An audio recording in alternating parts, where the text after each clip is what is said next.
Lighting सही है? Okay.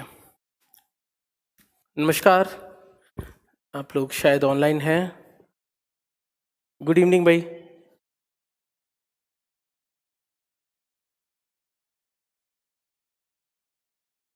तो स्टार्ट करते हैं। मेरे ख्याल से कमेंट्स चल रहे हैं, बच्चे नहीं हैं क्या?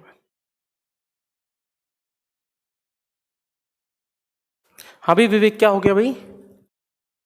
क्या बोल रहे हो आप? कमेंट्स रुक कैसे गए?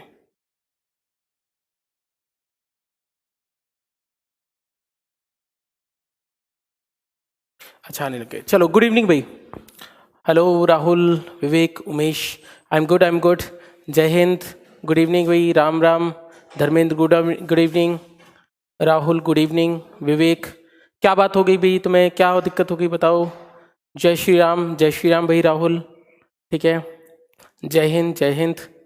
हेलो, नमस्कार भाई। आपको एक और शाम में, एक नई शाम में आपको हार्दिक नमन है मेरा। जय हिंद है। हेलो राज, गुड इवनिंग भाई। सो जय हिंद राज, जय हिंद भाई। तो चलो फिर हम आज के कंसेप्ट को स्टार्ट करते हैं। सो जय हिंद, जय हिंद। चलो, तब तक बाकी बच्चे हमें ज्वाइन करते हैं, तब तक एक दो चीज़ों को डिस्कस कर लेते हैं। जय हिंद राज, जय हिंद भाई। काफ़ी दिन हो गए, आप लोग शायद मुझे भूल गए हैं। नमस्कार, नमस्कार। ठीक है, स्टार्ट करें आज की बात। देखो भाई, एक दो बातें हैं आप लोगों से डिस्कस कर लेता हूँ। बहुत सारे ऐसे वीडियोस हैं, बहुत सारे मेरे पास ऐसे मैसेजेस आ रहे हैं, मेरा चल नहीं आ रहा है, गुस्सा आ रहा है। भाई गुस्सा क्यों आ रहा है भाई?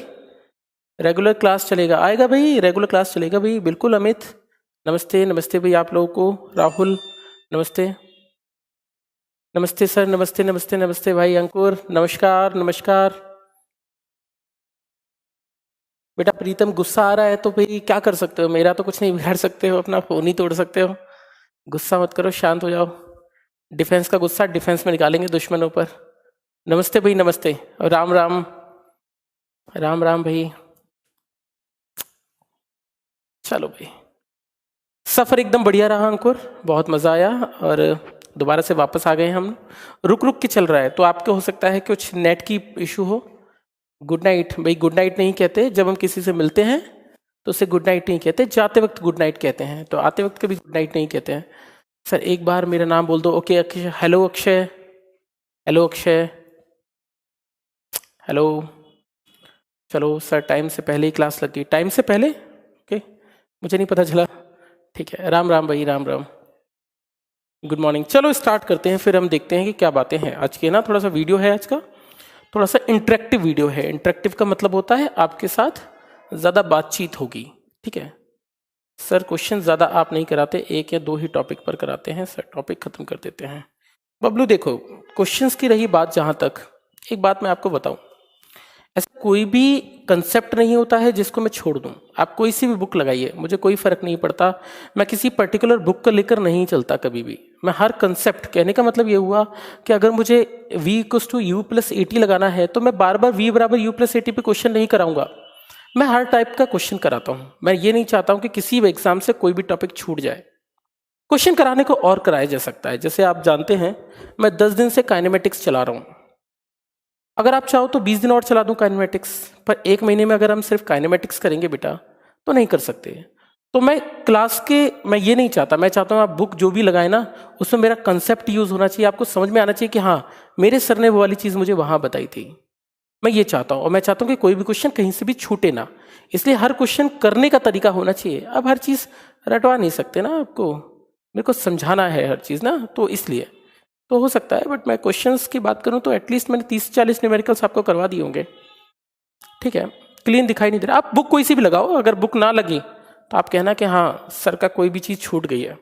आप या फिर आप ये बोल दें कि भैया इस किताब में ये वाली चीज़ दे रखी है और आप, मैंने नहीं बताई है, आप वो देख लें। ठीक है चलो अमित, ठीक है कोई बात नहीं। बहुत लोगों की बहुत सारी चीज़ें आती हैं भाई, आप लोग बच्चे हैं, आप लोगों को नहीं पता है कि कितना पढ़ना है, क्या पढ़ना है। हम लोग फालतू में चीज़ें पढ़ते हैं, एग्ज़ाम ओरिएंटेड नहीं पढ़ते हैं, जो बोला जाता है वो पढ़ देते हैं, या जो किताबों में होता है वो पढ़ देते हैं, हमें मतलब ही नहीं होता कितना पढ़ना है क्या पढ़ना है। IIT JEE की प्रिपरेशन कर दें। हाँ भाई, काइनेमेटिक्स क्या क्वेश्चन हर फंसेगा। मैंने कहा था ना 90% की क्वेश्चन की गारंटी लेता हूँ कि 90% पेपर आप पे बनेगा। 10% इसलिए नहीं बनेगा क्योंकि आप उसमें ट्रिक नहीं लगा पा रहे होंगे। अच्छा चलो ठीक है, राम राम भाई, अब आज की क्लास स्टार्ट करते हैं। कुछ बातें आप लोगों को बोलनी है।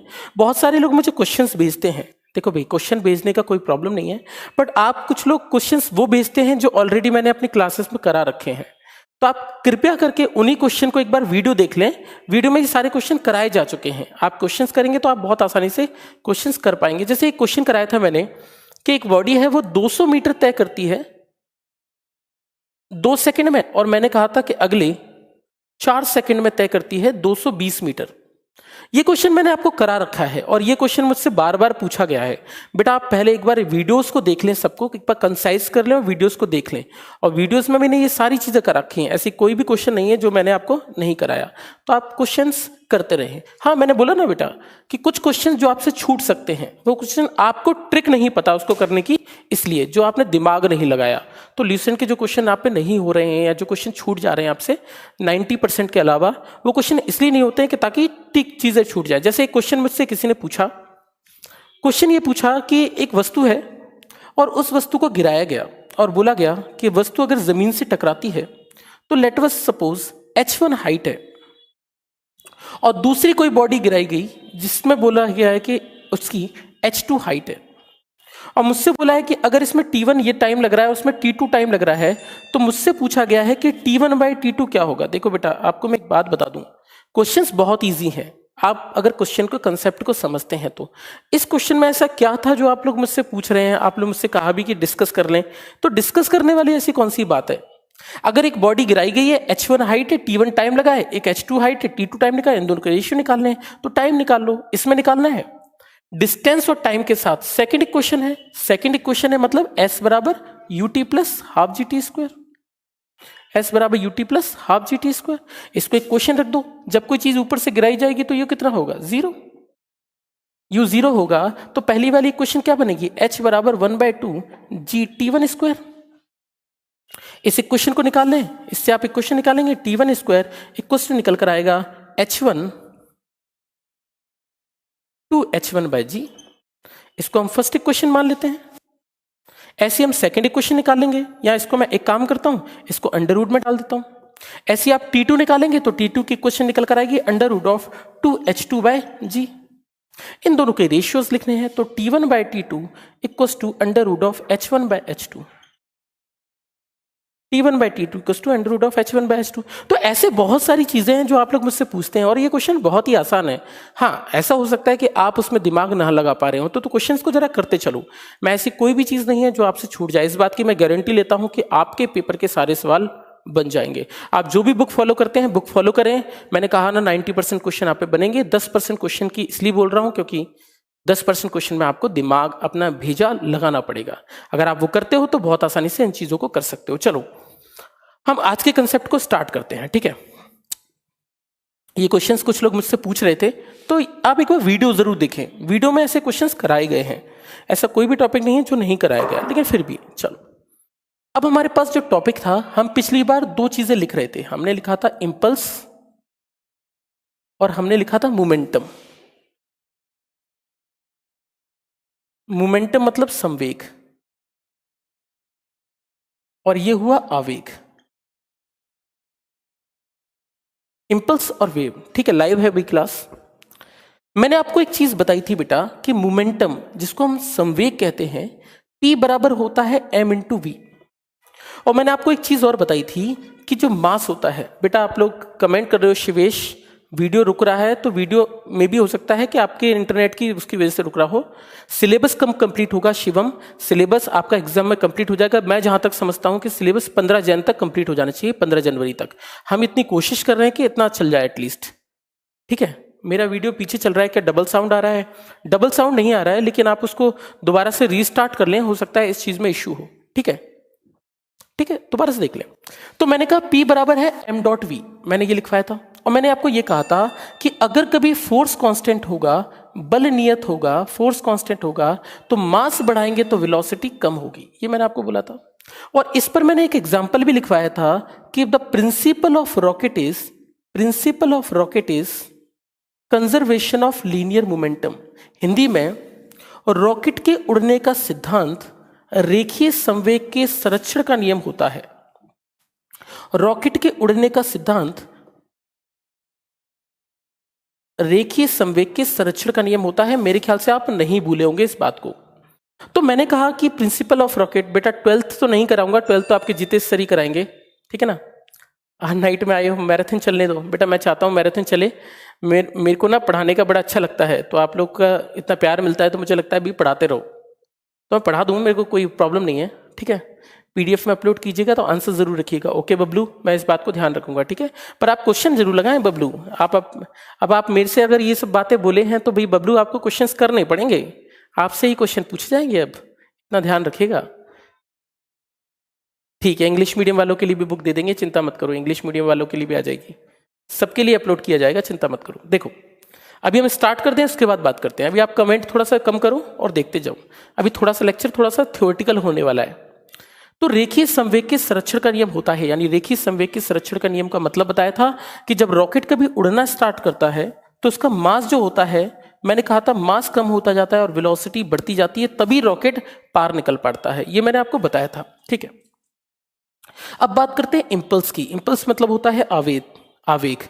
आवेग की बात समझते हैं कि इंपल्स होता क्या है। देखो इंपल्स मतलब होता है बहुत छोटे समय के लिए, इंपल्स आवेग बहुत छोटे समय के लिए लगता है। आपको पता हो मैंने इसका फॉर्मूला लिखवाया था I बराबर F क्रॉस dt, ये मैंने फॉर्मूला लिखवाया था अगर आपको याद हो। और मैंने आपको ये भी नहीं बताया था आपको कि जो I होता है, ध्यान से देखना, I बराबर मैंने लिखा था P2 माइनस P1, आपको याद हो, ठीक है, ठीक है। तो I बराबर हुआ F क्रॉस dt, मेरी बात ध्यान से समझना, I बराबर F क्रॉस dt। अगर मैं ये कह दूं कि मैं कह दूं फोर्स कांस्टेंट हो गया, मेरी बात ध्यान से समझना, हो सकता है आप पीछे के लेक्चर को एक बार जरूर देख लेना ताकि आप कंटिन्यूटी में बनी रहें, ठीक है। F बराबर कांस्टेंट हो गया, तो अगर F कांस्टेंट हो गया तो F बराबर था dp बाई dt, और मुझे पता है अगर ये वाली चीज कांस्टेंट हो गई मतलब ये भी कांस्टेंट हो गई। इसका मतलब ये हुआ कि अगर मैं ये कह दूं कि इसको बोलते हैं समय, कौन सा समय है ये, कॉन्टैक्ट टाइम। कॉन्टैक्ट टाइम का मतलब होता है संपर्क समय। संपर्क समय, ये संपर्क समय क्या होता है, मैंने कहा मैं बैट से बॉल को खेल रहा हूं और मैंने कहा जैसी बॉल मेरे पास आई मैंने बैट से मारा, तो ये वो टाइम नहीं है, ये वो समय नहीं है जिसमें बॉल आई और टकराकर वापस लौट गई। ये वो समय है जितनी देर के लिए बॉल की हमारे बैट के साथ टक्कर हो रही है, वो कांटेक्ट, वो संपर्क समय है, दैट मीन्स कांटेक्ट टाइम है। तो संपर्क समय की बात करते हैं तो ये बहुत छोटा समय है। जब भी आपको इसमें टाइम दे रखेगा तो इसकी वैल्यू 0.005 सेकेंड, 0.003 सेकेंड, ऐसी वैल्यूज आएंगी, बहुत छोटा समय है। ये टाइम कभी भी 5 सेकेंड 10 सेकेंड नहीं हो सकता, ठीक है। हाँ इंद्रलोक आपके कमेंट आ रहे हैं, I बराबर F क्रॉस dt, मेरी बात समझना। तो मैंने कहा I बराबर F क्रॉस dt भी यही कहता है कि अगर कांटेक्ट टाइम बढ़ेगा यानी संपर्क समय बढ़ेगा तो बल कम हो जाएगा, यानी मोमेंटम, मास और वेलोसिटी के बीच का रिलेशनशिप बताता है। संवेग द्रव्यमान और वेग के बीच का संबंध बताता है, जबकि आवेग संपर्क समय और बल के बीच का संबंध बताता है। ध्यान से देखना, मैं आपको रिलेशन बताता हूं। बहुत कॉमन सा एग्जांपल है जो बचपन में हमने इस चीज को पढ़ा है। एक एग्जांपल है, we lower our hand, Hindi में बॉल को कैच करते वक्त, बॉल को कैच करते वक्त हम हाथों को पीछे लेकर जाते हैं। बॉल को कैच करते वक्त हम हाथों को पीछे लेकर जाते हैं। बॉल को कैच करते वक्त हम हाथों को पीछे लेकर जाते हैं। आपने देखा होगा जब हमारे कभी हाथ में बॉल आती है तो मैं बॉल को हाथों को पीछे लेकर जाता हूं। हाथों को पीछे ले जाने का कारण समझो, जैसे ही बॉल मेरे हाथों में टच हुई, बॉल जैसी मेरे हाथों में टच हुई तो मैंने क्या किया, इस टाइम को बढ़ा दिया, जितनी देर के लिए फोर्स लग रहा है, बल लग रहा है, उतने टाइम को बढ़ा दिया। तो अगर मैं कांटेक्ट टाइम बढ़ा दूंगा, संपर्क समय बढ़ा दूंगा, तो बल क्या हो जाएगा, कम हो जाएगा और मुझे चोट नहीं लगेगी। और मैं अगर चोट लगने से बचना चाहता हूं, खुद को बचाना चाहता हूं, तो मुझे कोशिश करनी होगी कि संपर्क समय ज्यादा से ज्यादा बढ़ाऊं ताकि मुझे चोट कम से कम लगे। तो हम हाथों को पीछे लेकर क्यों जाते हैं, तो आप लगाएंगे क्योंकि इंपल्स रीजन होता है, उसका आवेग रीजन होता है, क्योंकि कांटेक्ट टाइम को मुझे ज्यादा से ज्यादा करना है ताकि फोर्स कम कर सकें। पहली बात। दूसरी बात, we fold our legs, Hindi में ऊंचाई से कूदते वक्त हम पैरों को मोड़ते हैं। ऊंचाई से कूदते वक्त हम पैरों को मोड़ते हैं। ऊंचाई से कूदते वक्त हम पैरों को मोड़ते हैं। आपने सलमान खान की मूवीज में देखा होगा, जब कोई आदमी बहुत ऊंचाई से कूदता है, बहुत ऊंचाई से कूदता है, तो ऊंचाई से कूदने के बाद वो अपने पैरों को नीचे की तरफ झुकाता है। या आप भी कभी ऊंचाई से कूदना, तो आपको ऐसा महसूस होगा कि जब हम ऊंचाई से कूदते हैं तो हम पैरों को मोड़ेंगे और नीचे जाके बैठ जाएंगे। कारण क्या हुआ, कारण ये हुआ कि जब आपके पैर कांटेक्ट में आते हैं, संपर्क में आते हैं, तो हम क्या करते हैं, नीचे झुककर उस संपर्क समय को, कांटेक्ट टाइम को बढ़ा देते हैं। और संपर्क समय बढ़ जाएगा, कांटेक्ट टाइम बढ़ जाएगा, तो फोर्स कम हो जाएगा। ठीक है, तो आप सीधी सी बात है कि आपका बल कम हो जाएगा। ठीक है, चलो एक सेकंड देना मुझे। क्या हो गया, मेरा तो पैर टूट गया था सर। भैया आप सीधे कूद गए होंगे, आपको इतनी नॉलेज नहीं है, बट फिजिक्स तो आपने तब नहीं पढ़ी होगी। क्या लाइव है भाई आशु? हाँ, जिन लोगों के वीडियोस नहीं आ रहे हैं तो आपकी इंटरनेट की प्रॉब्लम है, तो आप थोड़ा सा इंटरनेट पे ध्यान दें, ठीक है ना। बाकी सारी सुविधाएं आपकी अच्छी हैं, बस आपकी इंटरनेट थोड़ी सी प्रॉब्लम चल रहा है। राइट लार्ज, ठीक है, मैं इससे और लार्ज लिखने की कोशिश करता हूँ, मैं इतना और कर सकता हूँ, क्या इससे भी बड़ा लिख दूंगा। ठीक है सर, मेरा डाउट, निरंजन मुझे आपका डाउट नहीं मिला है, तो आप दोबारा से डाउट, क्या डाउट है मुझे बताओ, डाउट मैं तब सॉल्व करूंगा, डाउट बताओ मुझे भाई। चलो, आपको ठंड नहीं लग रही? नहीं यार, आप लोगों से बात करते वक्त ठंड वंड नहीं लगती यार, हम ठंड वंड सब सिलेक्शन के बाद ही देखेंगे, ये सब चीजें नहीं देखेंगे अभी। जिस दिन सिलेक्शन होगा उस दिन सब कुछ देख लेंगे, तब तक हमें ना गर्मी लगती है, ना सर्दी लगती है, ना कुछ लगता है। ठीक है, सिर्फ पढ़ाई। आज मैं अमरूद तोड़ने दीवार की पे चढ़ा था तो ऐसे ही कूदा था। एग्जैक्टली, हम लोग जब भी कूदते हैं तो हम अपने पैरों को मोड़ते हैं। सलमान खान की मूवीज में देखना, जब सलमान खान 2 मंजिल से कूदता है तो वो नीचे झुकता है और अपने पैरों को फोल्ड करता है, इसके साथ में वो कभी कभी पलटी भी खाता है। आपने बहुत सारी मूवीज में, हॉलीवुड की मूवीज में देखा होगा, जब कोई बहुत ऊंचाई से कूदता है तो अपने पैरों को मोड़ता है और इसके साथ पलटी भी खाता है। पलटी खाने का रीजन ये है कि वो चाहता है कि उस समय को ज्यादा से ज्यादा बढ़ा सके, क्योंकि जितना संपर्क समय ज्यादा हो जाएगा उतना ही कांटेक्ट टाइम डिक्रीज हो जाएगा। इसीलिए कांटेक्ट टाइम को बढ़ाना है मुझे और फोर्स को कम करना है ताकि पैरों में चोट ना आए। इसीलिए हम क्या करते हैं, हमेशा ये काम करके चलते हैं। ठीक है, आप लोग के सबके कमेंट्स आ रहे हैं, ये तो न्यूटन का सेकंड लॉ है। बिल्कुल, हम न्यूटन के सेकंड लॉ को ही एक्सप्लेन कर रहे हैं। मोमेंटम और इंपल्स सेकंड लॉ में आता है। बेटा योगेश, वीडियो ब्लर हो रही है, कोई बात नहीं, आप एक काम करो, इंटरनेट थोड़ा सा वीक आ रहा है, थोड़ी क्वालिटी खराब आ रही है, तो थोड़ा सा वेट करो, क्वालिटी सही हो जाएगी तो, या फिर ऐसी जगह पर जाओ जहां पर नेटवर्क अच्छा आ रहा हो। ठीक है, आपके कमेंट आ रहे हैं मंजेश, सबके कमेंट आ रहे हैं। ठीक है, ठीक है, स्टूडेंट बोल रहे हैं सबका वीडियो रुक रहा है, मेरे को तो नहीं लग रहा सबका वीडियो। हाँ भाई, किस किस का वीडियो रुक रहा है? किसी का वीडियो रुक रहा है क्या? एक दो के रुकी, क्या हो गया, किसी का वीडियो रुक रहा है? पॉजिटिव फोर्स और नेगेटिव फोर्स के डाउट था। अच्छा ठीक है, मैं आज एक्सप्लेन करके जाऊंगा ये वाला डाउट निरंजन। ठीक है, तुम्हारा, आपकी कई बात को फॉलो करता हूँ। थैंक यू भाई, आप मेरी बात फॉलो करते रहिए, आपका सिलेक्शन 100% होगा, डोंट वरी। इससे बढ़िया कंटेंट किसी इंडिया के माई के लाल में दम नहीं है जो आपको दे पाए। सबसे ज्यादा कंसेप्ट लेके जाऊंगा। हाँ सर, टाइम ये तो डायरेक्टली प्रोपोर्शनल है इम्पल्स के। ठीक है, कॉन्टैक्ट टाइम, बेटा ये कॉन्टैक्ट टाइम है, ये टाइम नहीं है। पहली बात तो डायरेक्टली प्रोपोर्शनल इंपल्स के नहीं लिख सकते। कैसे लिख दोगे भाई, आप कैसे लिख देते हो? बेटा ये क्रॉस प्रोडक्ट है, क्रॉस प्रोडक्ट में डायरेक्टली प्रोपोर्शनल कहाँ लगता है? कैसी बातें करते हो यार। इसका मतलब होता है कि ये इसकी तरफ मुड़ रहा है, कभी डायरेक्टली प्रोपोर्शनल नहीं लगा सकते क्रॉस प्रोडक्ट में। बट ऐसा क्यों करते हैं कि लॉ ऑफ कंजर्वेशन न्यूटन का थर्ड लॉ में कैसे रिलेटेड है? ऐसा क्यों कहते हैं कि लॉ ऑफ कंजर्वेशन न्यूटन के थर्ड लॉ से रिलेटेड है? बेटा न्यूटन के थर्ड लॉ से रिलेटेड है आपके फोर्स का कंसेप्ट, ये अलग कंजर्वेशन है, ये मोमेंटम का कंजर्वेशन है। आप गलत ले रहे, ठीक है, चलो ठीक है, अभी नहीं रुक रहा ना, बहुत सारे लोगों के कमेंट्स आ रहे हैं, किसी का नहीं रुक रहा है वीडियो, तो जिनका वीडियो रुक रहा है तो एक बार आप ना अपने उसको चेक कर लो एक बार ना, किसी के रुक तो नहीं रहे हैं। ठीक है, तो हमने कहा दूसरा, तो हम अपने पैरों को मोड़ते हैं ताकि हमारे पैरों को चोट ना लगे। बिल्ली इस बिल्ली भी ने फिजिक्स पढ़ रखी है और बिल्ली को ये पता है कि कैसे कूदना है। जब वो बिल्ली कूदती है ऊंचाई से तो वो पहले अपने आगे वाले पैर रखती है, फिर वो अपने पीछे वाले पैर रखती है और अपने पैरों को, पूरी बॉडी को इतना नीचे तक लेकर जाती है कि संपर्क समय इतना बढ़ा देती है कि फोर्स बहुत ही कम हो जाता है। इसलिए सीधी सी बात है कि आपका होगा। ठीक है, 2% क्वेश्चन नहीं हो रहे बेटा, 2% क्वेश्चन नहीं हो रहे, कोई बात नहीं, उन 2% क्वेश्चन को भी मैं बनवा दूंगा, चिंता मत करो, है ना। आपके जो भी डाउट्स होते हैं आप मुझे भेजिए, अगर डाउट्स अच्छे हुए तो मैं क्लास में जरूर करवाऊंगा। मुझे लगता है मैं हर डाउट को करवा सकता हूं। आपके जो भी डाउट्स होते हैं, अगर 2% क्वेश्चन नहीं हो रहे हैं आपके पेपर के ना, तो 2% को भी मैं सॉल्व करवाऊंगा, चिंता मत करो, एक एक क्वेश्चन करके चलना। ठीक है, तो हमने कहा वी फोल्ड आवर लेग्स। तीसरी बात, अगर मैं बात करूं कि भैया ठीक है पैरों को मोड़ने की बात आई, और कहीं जैसे हमने कहा स्प्रिंग, स्प्रिंग के कंसेप्ट को हम यूज करते हैं। स्प्रिंग इन व्हीकल, हम गाड़ियों में स्प्रिंग का प्रयोग करते हैं, जिसको हम शॉक एब्जॉर्वर कहते हैं। शॉक एब्जॉर्वर मतलब होता है गाड़ी में आप शॉकर्स का नाम देते हो। शॉकर्स का काम क्या होता है? शॉकर्स का काम ये होता है कि जब गाड़ी आपके गड्ढे में जाती है, तो गाड़ी जब गड्ढे में गई, गाड़ी में गड्ढे में जाने के कारण, गाड़ी में गड्ढे के जाने के कारण क्या होता है, स्प्रिंग, गाड़ी एकदम से अंदर नहीं जाती, स्प्रिंग क्या करती है, फैल जाती है, और स्प्रिंग उसको धीरे धीरे अंदर की तरफ लेकर जाती है। तो धीरे धीरे अंदर की तरफ लेकर जाती है तो आपका कांटेक्ट टाइम, स्प्रिंग की वजह से कांटेक्ट टाइम बढ़ जाता है और ये कम हो जाता है, ये कम हो जाता है। ठीक है, तो कम हो जाता है, तो इसकी वजह से आपको चोट नहीं लगती। ऐसे ही जब हम गड्ढे से बाहर आते हैं तो एकदम से गाड़ी बाहर नहीं आती, स्प्रिंग धीरे धीरे बढ़ती है, जिसकी वजह से मैं धीरे धीरे बाहर की तरफ आता हूं, इसकी वजह से मुझे चोट नहीं लगती।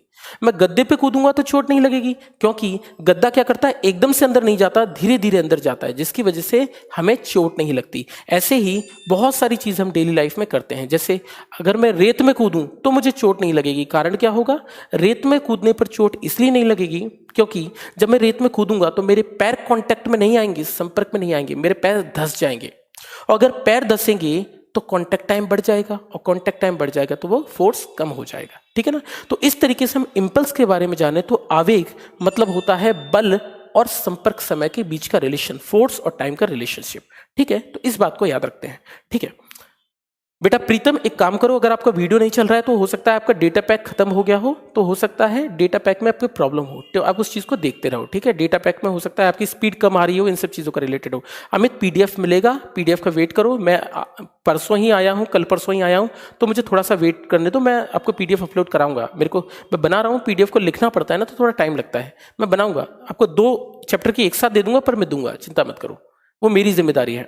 डब्ल्यूडब्ल्यू ड्रिंक में इंपल्स है, बिल्कुल हर जगह पे इंपल्स का फॉर्मूला लागू होता है। जहां पर भी कांटेक्ट टाइम कम होता है तो फोर्स ज्यादा लगता है। अगर मुझे किसी को चांटा मारना है तो मैं दूर से ले जाके चांटा मारूंगा तेजी से तो ज्यादा तेज लगेगा, पास से मारूंगा तो कम लगेगा, कारण देर दूर से आके मारूंगा तो मेरा एकदम से झटके से लगेगा, और झटके से जब लगता है तो संपर्क समय कम होता है, और संपर्क समय कम होगा तो बल ज्यादा लगेगा, फोर्स ज्यादा लगेगा, जिसकी वजह से लग जाएगा। इसी प्रकार से बहुत सारी चीजें मैं डेली लाइफ में पढ़ता हूं और इन्हीं चीजों के बारे में बात करता हूं। तो सिंपल सी बात है, इंपल्स इतना सा है। एक बहुत कॉमन सा क्वेश्चन है जिसको हम बचपन में सॉल्व करते थे। क्वेश्चन ये था कि बैट को बॉल से मारने के लिए हम बैट को पीछे लेकर जाते हैं और फिर बैट को मारते हैं, कारण क्यों है? ये भी थियोरेटिकल क्वेश्चन है। तो इसलिए मारते हैं क्योंकि जब हम बैट को पीछे ले जाके मारेंगे और झटके से मारेंगे, तो सोच के देखो, झटके से मारेंगे तो कॉन्टैक्ट टाइम कम से कम होगा और संपर्क समय कम होगा तो फोर्स ज्यादा होगा, इसीलिए बॉल बहुत तेजी से जाए, इसीलिए हम इसको बोलते हैं। ठीक है, ठीक है सर, थोड़ा बड़ा लिखिए। ओके, इससे भी बड़ा लिखना है, ठीक है। आप कहो ना उनसे क्लास नोट्स करवाने के लिए। बेटा हर टीचर का एक कंसेप्ट होता है, हर टीचर का एक तरीका होता है यार। अगर किसी टीचर को बोलूँगा ना कि आप नोट्स लिखवाइए या कुछ करिए, तो इससे ना क्या गलत प्रभाव पड़ता है। आप मेरी बात समझो, वो बंदा मुझसे मेरे बारे में फिर गलत इंटेंशन बनाएगा। देखो, मैं किसी के बारे में बोल नहीं सकता, ये आप लोगों की जिम्मेदारी है कि आप अपने टीचर से बोलें कि वो आपको नोट्स बनवाएं।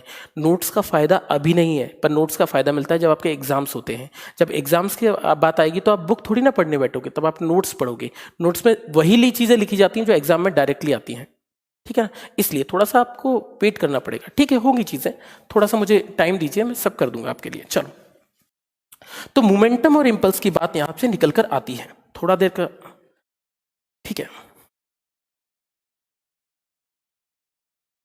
चलो एक बात समझते हैं,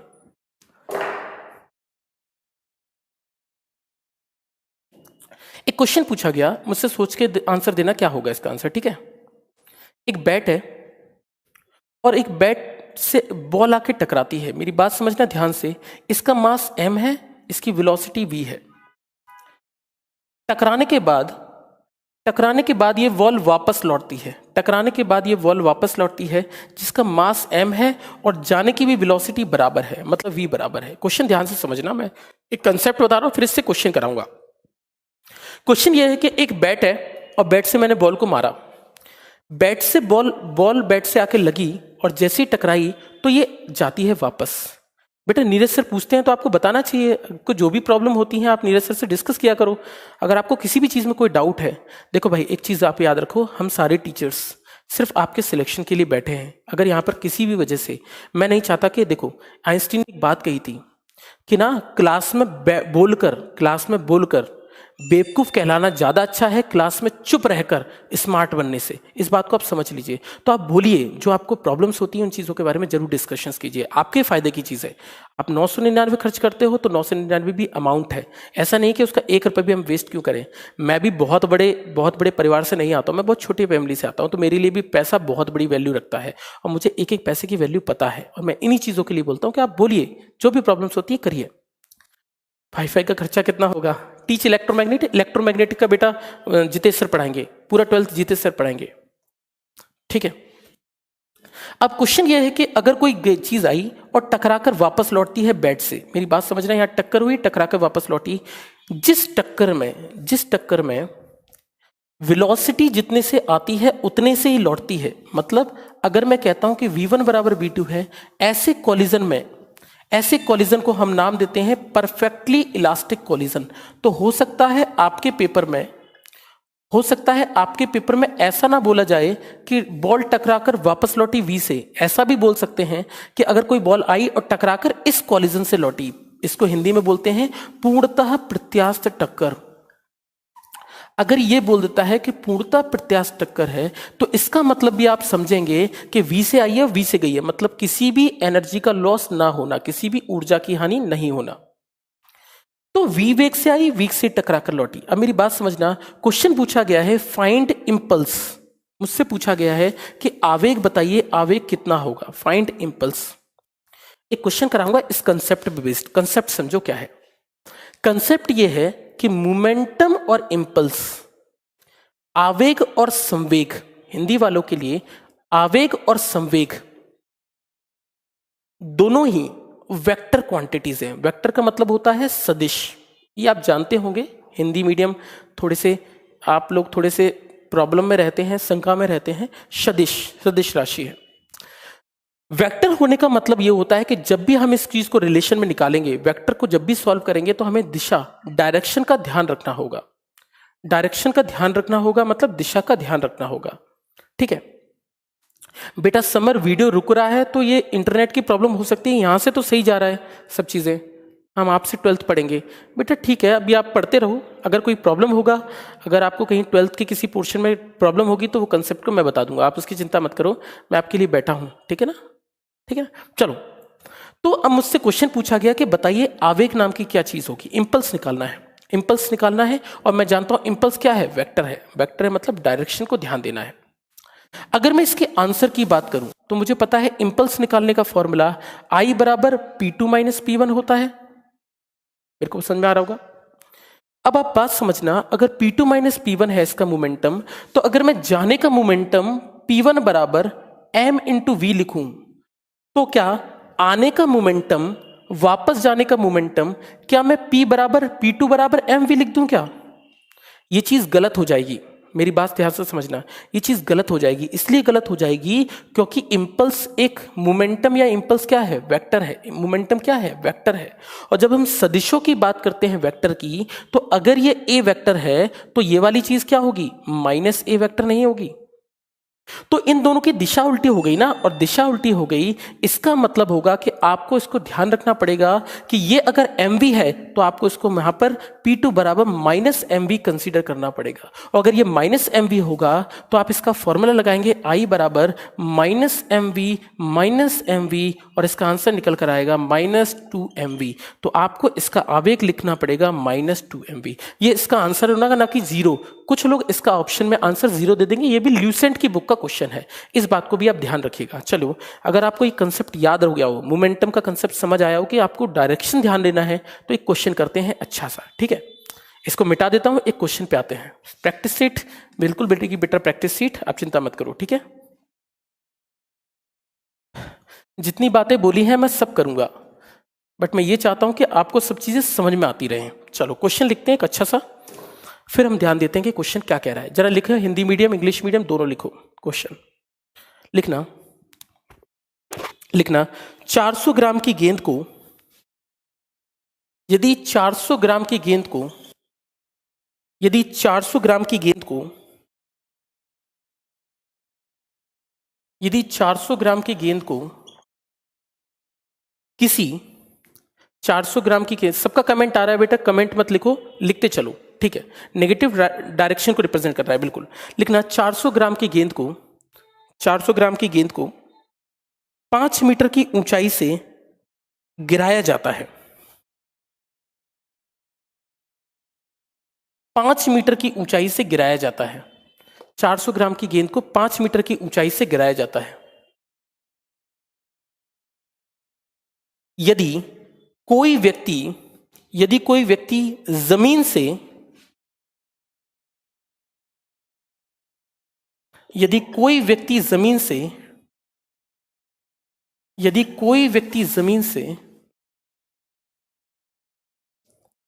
100 न्यूटन, यदि कोई व्यक्ति जमीन से 100 न्यूटन के बल से बल्ला घुमाता है, 100 न्यूटन के बल से बल्ला घुमाता है, 100 न्यूटन के बल से बल्ला घुमाता है,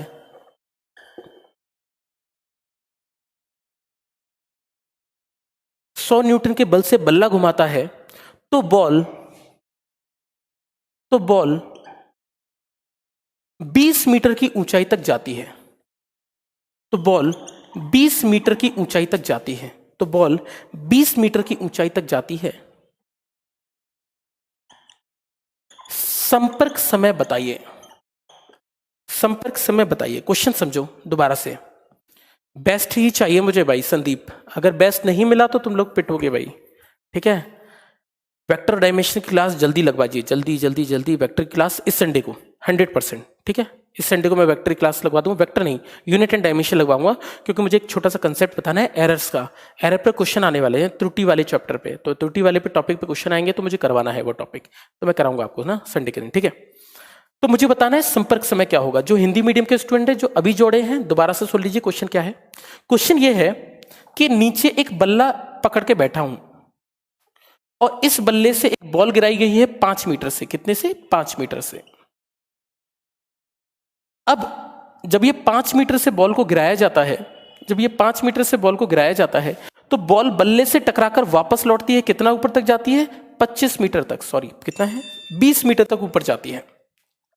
20 मीटर तक अगर बॉल ऊपर गई, क्वेश्चन पूछा है कि अगर बल्ले से लगाया गया बल 100 न्यूटन था, तो कांटेक्ट टाइम कितना रहा होगा, dt कितना रहा होगा। जरा करोगे क्वेश्चन, आंसर बताओगे कितना होगा। बिल्कुल संदीप बेस्ट चाहिए मुझे, आंसर बताओ जल्दी से कितना होगा। दिमाग लगाओ, क्वेश्चन का आंसर क्या होगा, क्वेश्चन का आंसर क्या होगा, जल्दी से जल्दी से। क्वेश्चन का आंसर तो क्या होगा, ल्यूसेंट के बुक का क्वेश्चन है, जो लोग ल्यूसेंट की बुक को फॉलो करते हैं, ठीक है संदीप। अब ध्यान देना, मैंने कहा कि कोई बॉल इस तरीके से आके टकरा रही है, ठीक है। हम जरा देखते हैं कि इसका आंसर क्या होगा। करो, किया किसी ने आंसर?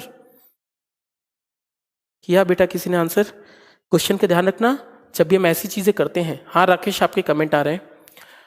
जब भी हम ऐसे क्वेश्चन करते हैं तो डायरेक्शन का हमेशा ध्यान देते हैं। मोमेंटम एक वेक्टर क्वांटिटी है, सदिश राशि है। जब भी आप कोई फॉर्मूला लगाएं तो डायरेक्शन को जरूर ध्यान में रखें। डायरेक्शन अगर बदल रही है तो वेक्टर क्वांटिटी को बदलना आवश्यक है। आपने 4/15 कहा है, 4/15 मैं आंसर बता देता हूं। आपके आंसर्स कितना आएगा मैं आपको, आप कर लो एक बार। 4/15 श्रीवेश आंसर आया, ओके ठीक है, 4/15 ओके। देखते हैं, चलो 0.12 ठीक है। क्वेश्चन थैंक्स, ठीक है। अच्छा डी भाई, देखना एक बात, सर आप काइनेमेटिक्स के नंबर 1 टीचर हो, ओके ठीक है, थैंक यू भाई ललित, ठीक है। चलो एक बात देखते हैं, मैं इसको मिटा रहा हूं थोड़ी देर के लिए, मेरे ध्यान देना। मैं बहुत आसानी से आपको इस चीज को समझाने की कोशिश करता हूं कि क्वेश्चन आके हुआ कैसे है, समझना।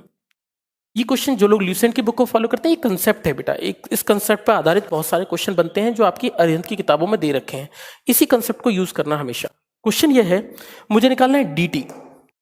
अब dt कैसे निकालूं? मैं अगर ध्यान दूं तो बॉल बल्ले से अगर टकरा रही है तो मुझे ये पता है कि मुझे I का फॉर्मूला पता है, I का फॉर्मूला होता है P2 माइनस P1, ये मुझे पता है। और मुझे एक बात और पता है कि I बराबर एक फॉर्मूला और होता है F क्रॉस dt, ये भी होता है। यानी इसका मतलब ये हुआ कि मैं I को इससे रिप्लेस कर सकता हूं, F क्रॉस dt से रिप्लेस कर सकता हूं, और इसका रिलेशन क्या बनेगा? P2 minus P1। अब क्यों आप लोगों के मन में ये बात आ रही होगी कि हम सोच कहां से लेंगे? पिता dt का हमारे पास कोई फॉर्मूला ही नहीं है। कांटेक्ट टाइम निकालने का एक ही तो फॉर्मूला है, इम्पल्स। तो मैंने F क्रॉस dt बराबर P2। अब मेरे पास बात निकल कर आती है, और शॉर्ट करता हूं, ये बनेगा F क्रॉस dt बराबर m into V2 minus V1। क्या क्या दे रखा है? फोर्स दे रखा है, मेरे को दे रखा है 100 न्यूटन। हमने कहा ठीक है, फोर्स दे रखा है 100 न्यूटन, dt निकालना है, मास दे रखा है कितना? 400 ग्राम। ठीक है, V2 नहीं पता, वेलोसिटी V1 नहीं पता। अब हमारे पास ये चीजें सही आ रही हैं। ठीक है, क्लास शो, ठीक है, अब तो शो कर रहे हैं ना, देख लो। तो हमने बोला अब मुझे इस रिलेशन का यूज करना है, पर मेरे पास अभी तक वेलोसिटी नाम का कंसेप्ट नहीं है। मुझे हाइट तो पता है पर वेलोसिटी तो नहीं पता। तो मेरा सबसे पहला काम होगा कि हम वेलोसिटी निकालें कि v कितना रहा होगा। तो मुझे वेलोसिटी नाम के कंसेप्ट को यूज करना है। तो मैं देखूं जरा वेलोसिटी का नाम का कंसेप्ट क्या निकल कर आएगा। इस बात को मैं थोड़ा सा यूज करता हूं। अब मैं ये निकालता हूं कि दोनों साइड वेलोसिटी क्या होगी, क्योंकि मुझे v2 और v1 नहीं पता है। तो जरा देखें कि v2 और v1 क्या रहे होंगे। थोड़ी देर के लिए ध्यान देते हैं v1 और v2 पर। कैलकुलेशन v1 और v2 की करनी है, ध्यान से देखना। 0.12 इसका आंसर राकेश, 0.12 ही है, 0.12 सेकंड आएगा। अगर किसी वस्तु को नीचे गिराया गया है तो एक बात समझना, अगर कोई चीज ऊपर से नीचे गिरी है तो u की वैल्यू क्या होगी? 0। फर्स्ट केस में u कितना होगा? 0। एक बात बताना, u 0 होगा और मुझे निकालना है कि v क्या होगा। तो मैं v बहुत आसानी से निकाल सकता हूं, क्योंकि मुझे पता है कि जब ये बॉल बैट से टकरा रही होगी तो मुझे पता है इक्वेशन होती है v square minus u square बराबर 2gs। s की बात करूं तो इक्वेशन वेलोसिटी की बात करें तो इसमें u कितना है? नीचे आते वक्त u 0 है, u 0 है तो मैं इस u की जगह 0 पुट कर देता हूं। तो मेरे पास v की वैल्यू निकल कर आएगी अंडर रूट ऑफ 2gh। मेरी ख्याल समझ में आ रही होगी आपको बात। अंडर रूट 2gh निकल कर आ रही होगी। इस वैल्यू को और सॉल्व कर लेता हूं, v की वैल्यू निकल कर आएगी under root of 2 into 10 into h यानी 5, ये हो जाएगी मेरी। और ये वैल्यू निकल कर आएगी v इक्वल्स टू 10 निकल कर आएगी। मेरे ख्याल से आपको बात समझ में आ रही होगी। 2 दूनी 20, 20 पंजे 100, 100 की वैल्यू निकली 10। तो इसकी वैल्यू निकल कर आई मीटर पर सेकंड। इसका मतलब ये हुआ कि जब बॉल नीचे से ऊपर, ऊपर से नीचे आ रही होगी तो इस वक्त इसकी वेलोसिटी क्या होगी टकराते वक्त? v बराबर 10 मीटर पर सेकंड होगा। अब कोई चीज टकराकर वापस लौटी, तो अगर टकराकर वापस लौटी है तो उसकी वेलोसिटी कितनी होगी? मुझे अब निकालना है दूसरी वाली चीज। v1 मेरे पास आ गया है, पहली वेलोसिटी आ गई है। अब मुझे v2 निकालना है कि जाते वक्त वेलोसिटी क्या होगी। अगर मैं वेलोसिटी की बात करूं तो फिर से इक्वेशन लगा देता हूं, v square minus u square बराबर माइनस 2gh। मेरे ख्याल से आपको बात समझ में आई होगी। जब कोई चीज नीचे से ऊपर जाती है तो कितना लगता है? 2gh। फिर से मैं यूटिलाइजेशन कर सकता हूं, मैं फिर से लिखूं तो अब की बार v0 होगा तो मैं इसको लिख सकता हूं u बराबर, या मैं इसको u कितना हो गया आपके, और v2 बराबर कितना हो जाएगा? अंडर रूट ऑफ 2gh यानी 2 इंटू 10 इंटू 20। इसकी वैल्यू निकाल लेता हूं, v2 निकल कर आएगा। ठीक है, कोई बात नहीं रविंद्र, आप दोबारा से स्टार्टिंग से कंसेप्ट यूज कर ले, मतलब दोबारा से वीडियो देख ले, कोई प्रॉब्लम थोड़ी ना है। वीडियो स्टार्टिंग से देखो, कोई भी मिस मत करो चीज। v2 निकल कर आएगा तो 2 इंटू 10 इंटू 20, इसको आप सॉल्व कर लीजिए। ये निकल कर आएगा 20, 20 निकल कर आएगा 400, इसकी वैल्यू निकल कर आएगी 20, यानी v2 निकल कर आएगा मेरा 20। मेरे ख्याल से आपको ये बात समझ में आनी चाहिए कि मेरे पास v1 निकल कर आया इतना और v2 निकल कर आया इतना। देखो बहुत इजीली कंसेप्ट लगाया है। जब कोई चीज नीचे से ऊपर आएगी तो हाइट दे रखी है, अगर ऊंचाई दे रखी है तो मैं v निकाल सकता हूं, क्योंकि मुझे पता है v square minus u square बराबर 2gh लगा दिया।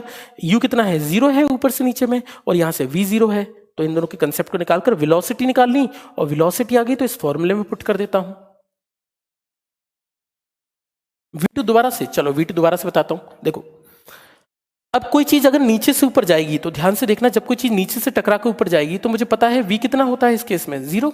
u कितना है निकालना है, तो मैंने इक्वेशन लगाई, v तो 0 हो गया, माइनस यू स्क्वायर, पर माइनस यू स्क्वायर अब की बार क्या है v2, हमें दूसरी वेलोसिटी निकालनी है ना, v2 है, v2 निकाल दिया तो इसकी वैल्यू क्या निकल कर आई, bc।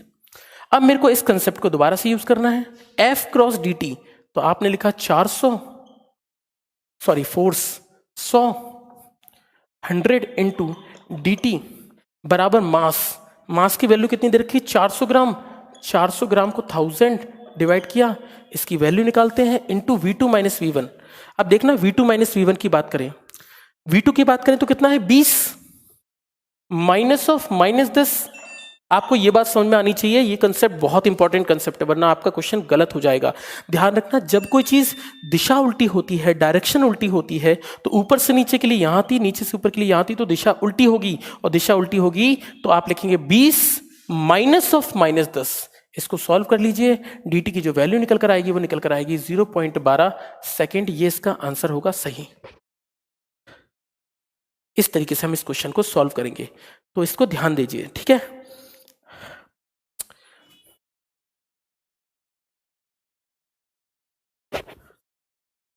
देख लीजिए, इस तरीके से हम इसको क्वेश्चन को सॉल्व करेंगे।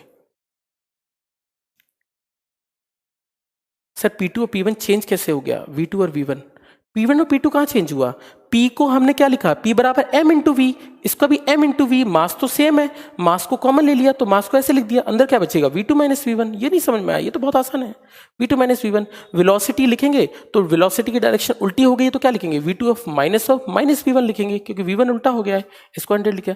कैसे लिखे, फोर्स की वैल्यू बेटा दे रखी है राहुल, F की वैल्यू 100 न्यूटन दे रखी है, तो मैंने इसको 100 यहां पर डायरेक्टली पुट किया, 100 इंटू D2 इक्वल्स टू इतना। ये नेवी के लिए इस तरह का क्वेश्चन बन सकता है। 20 माइनस 10 कैसे हुआ, थोड़ी देर पहले बेटा मैंने आपको बताया था। एक बात बताओ, कोई चीज नीचे की तरफ आ रही है 10 मीटर पर सेकंड से, और कोई ऊपर जा रही है 20 मीटर पर सेकंड से। कोई नीचे आ रही है 10 मीटर पर सेकंड से, ऊपर जा रही है 20 मीटर पर सेकंड से, इनमें अंतर कितना हुआ, तो अंतर कितना निकलेगा, तो आप लिखेंगे 10 माइनस, या मैं फाइनल देखूं, फाइनल इतना है ना, तो 20 माइनस, इनमें डिफरेंस कैसे निकालेंगे, इसकी डायरेक्शन उल्टी है, मतलब माइनस 10 क्या हो जाएगा, डिफरेंस अभी थोड़ी देर पहले बताया। V2 फिर से बताऊं, देखो जब कोई चीज टकराकर वापस लौटती है, फिर से मैं बता देता हूं, कोई बात नहीं, मिटा देता हूं थोड़ी देर के लिए फिगर। V2 फिर से बता दूं ना, बल्ले से टकराकर कोई गेंद वापस गई, टकरा के बाकी बात कर रहा हूं, तो इसकी वेलोसिटी क्या होगी, 0 है ना, टकरा के।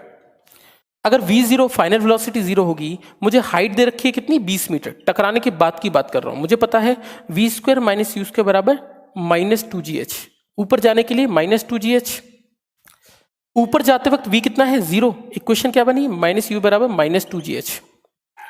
u वास्तविकता में ये जो वेलोसिटी लिख रहे हैं, इनिशियल वेलोसिटी, यही तो मेरा v2 है, वापस जाने की वेलोसिटी क्या है, यही तो u, इसमें v2 हो जाएगा, v2 हो जाएगा तो इसको यहां पुट कर लिया, इसकी इक्वेशन पुट कर दी, तो v2 स्क्वायर बराबर क्या निकलेगा, -2gh, सॉल्व कर लिया, बहुत आसान है, ठीक है।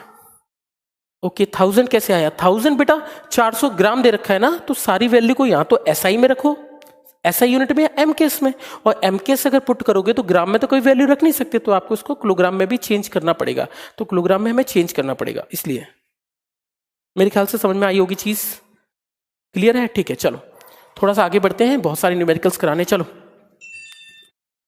अब बहुत सारी चीजों को यूज करना है, ठीक है।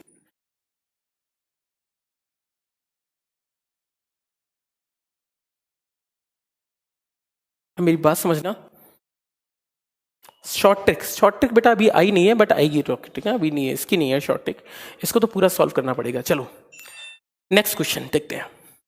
अब मेरी बात समझना, हम अभी तक जितने भी क्वेश्चंस को लेकर आ रहे हैं वो मोमेंटम और इंपल्स से रिलेटेड है, बट इस बात का ध्यान रखना, डायरेक्शन बहुत इंपॉर्टेंट होती है, दिशा बहुत इंपॉर्टेंट होती है, जितनी वेक्टर क्वांटिटीज हैं उनके बीच में डिफरेंस निकालने के लिए डायरेक्शन का हमेशा ध्यान रखें, वरना क्वेश्चन गलत होगा, ठीक है। हमने अभी मोमेंटम और इंपल्स लिखा है, मोमेंटम और इंपल्स पे हम थोड़ी देर में न्यूमेरिकल्स पे आएंगे, लेकिन उससे पहले मैं आपको थर्ड लॉ समझा दूं ताकि मैं न्यूमेरिकल्स कर सकूं, उसमें कुछ थर्ड लॉ के कंसेप्ट का यूज होगा।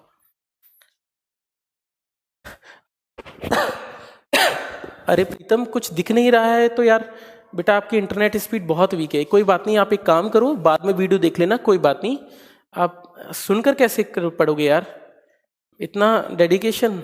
सर नेवी के लिए फिजिक्स की बुक बता दो। बेटा नेवी के लिए फिजिक्स की बुक देखो यार, हिंदी मीडियम में बहुत सारी बुक्स आती हैं, करतार आती है, इसके अलावा आपकी ल्यूसेंट आती है, आप उन बुक्स को पढ़ सकते हो। पर मैं फिर भी कहूँगा 11th और 12th से अच्छी किताबें मार्केट में अवेलेबल नहीं है। एनसीईआरटी बेस्ट बुक्स हैं। अपने 11th और 12th की जो आप रेफरेंस बुक्स पढ़ते थे, जिसको एस.एल. अरोड़ा कहते हैं, डीसी पांडे कहते हैं, प्रदीप कहते हैं, एबीसी कहते हैं, कृष्णा कहते हैं, या आप जिस भी बुक को फॉलो करते हैं, उस बुक के शॉर्ट आंसर टाइप्स क्वेश्चन को आपको करना है। जो 2 नंबर के सवाल हुआ करते थे, 3 नंबर के सवाल हुआ करते थे, उनको आपको करना है। इससे ज़्यादा का नहीं करना है। इससे ज़्यादा कंसेप्ट कोई बुक नहीं दे सकती। किसी बुक को आज तक नहीं पता कि पेपर में क्या पूछेगा। मैं आपको रियलिटी बताता हूँ, सब बुक कुछ भी छाप रही है जो मन में आ रहा है। अरिहंत की बुक को देखो वो कुछ और ही छाप रहा है, एसके को देखो वो कुछ और ही छाप रहा है। तो कोई भी ढंग की बुक नहीं है मार्केट में। लेकिन फिर भी आप इसको करते रहो, नोट्स को लेते रहो, नोट्स से प्रैक्टिस करते रहो। हाँ, नोट्स की बात आई तो नोट्स मैं प्रिपेयर कर रहा हूँ। मुझे थोड़ा टाइम लग रहा है लिखने में, लेकिन मैं लिख के दे दूंगा आपको, जल्दी से जल्दी देने की कोशिश करूंगा, क्योंकि उनके सॉल्यूशन भी निकालने हैं। तो थोड़ा सा भी मेरे पास कुछ भी मैटर प्रिंटेड नहीं है ना, तो मैं आपके लिए बना रहा हूँ, तो मैं जरूर बनाऊंगा आपके लिए जितना हो सकता है। हाँ, इंग्लिश वालों के लिए मैं जरूर बनाऊंगा। हिंदी मीडियम की तो बुक्स हैं, पर इंग्लिश मीडियम की बुक्स नहीं है, उनके लिए मैं कुछ ना कुछ करूंगा। ठीक है, ठीक है, चलो। तो थर्ड लॉ की बात करते हैं, इसको बोलते हैं तीसरा नियम या तृतीय नियम। तो जरा हिंदी मीडियम वालों के तृतीय नियम कहते हैं भैया इसको, तो आप जानते होंगे इसको तृतीय नियम कहते हैं। न्यूटन थर्ड लॉ क्या कहता है? न्यूटन थर्ड लॉ कहता है कि फॉर एवरी एक्शन, यानी प्रत्येक क्रिया के लिए, फॉर एवरी एक्शन, प्रत्येक क्रिया के लिए बराबर और,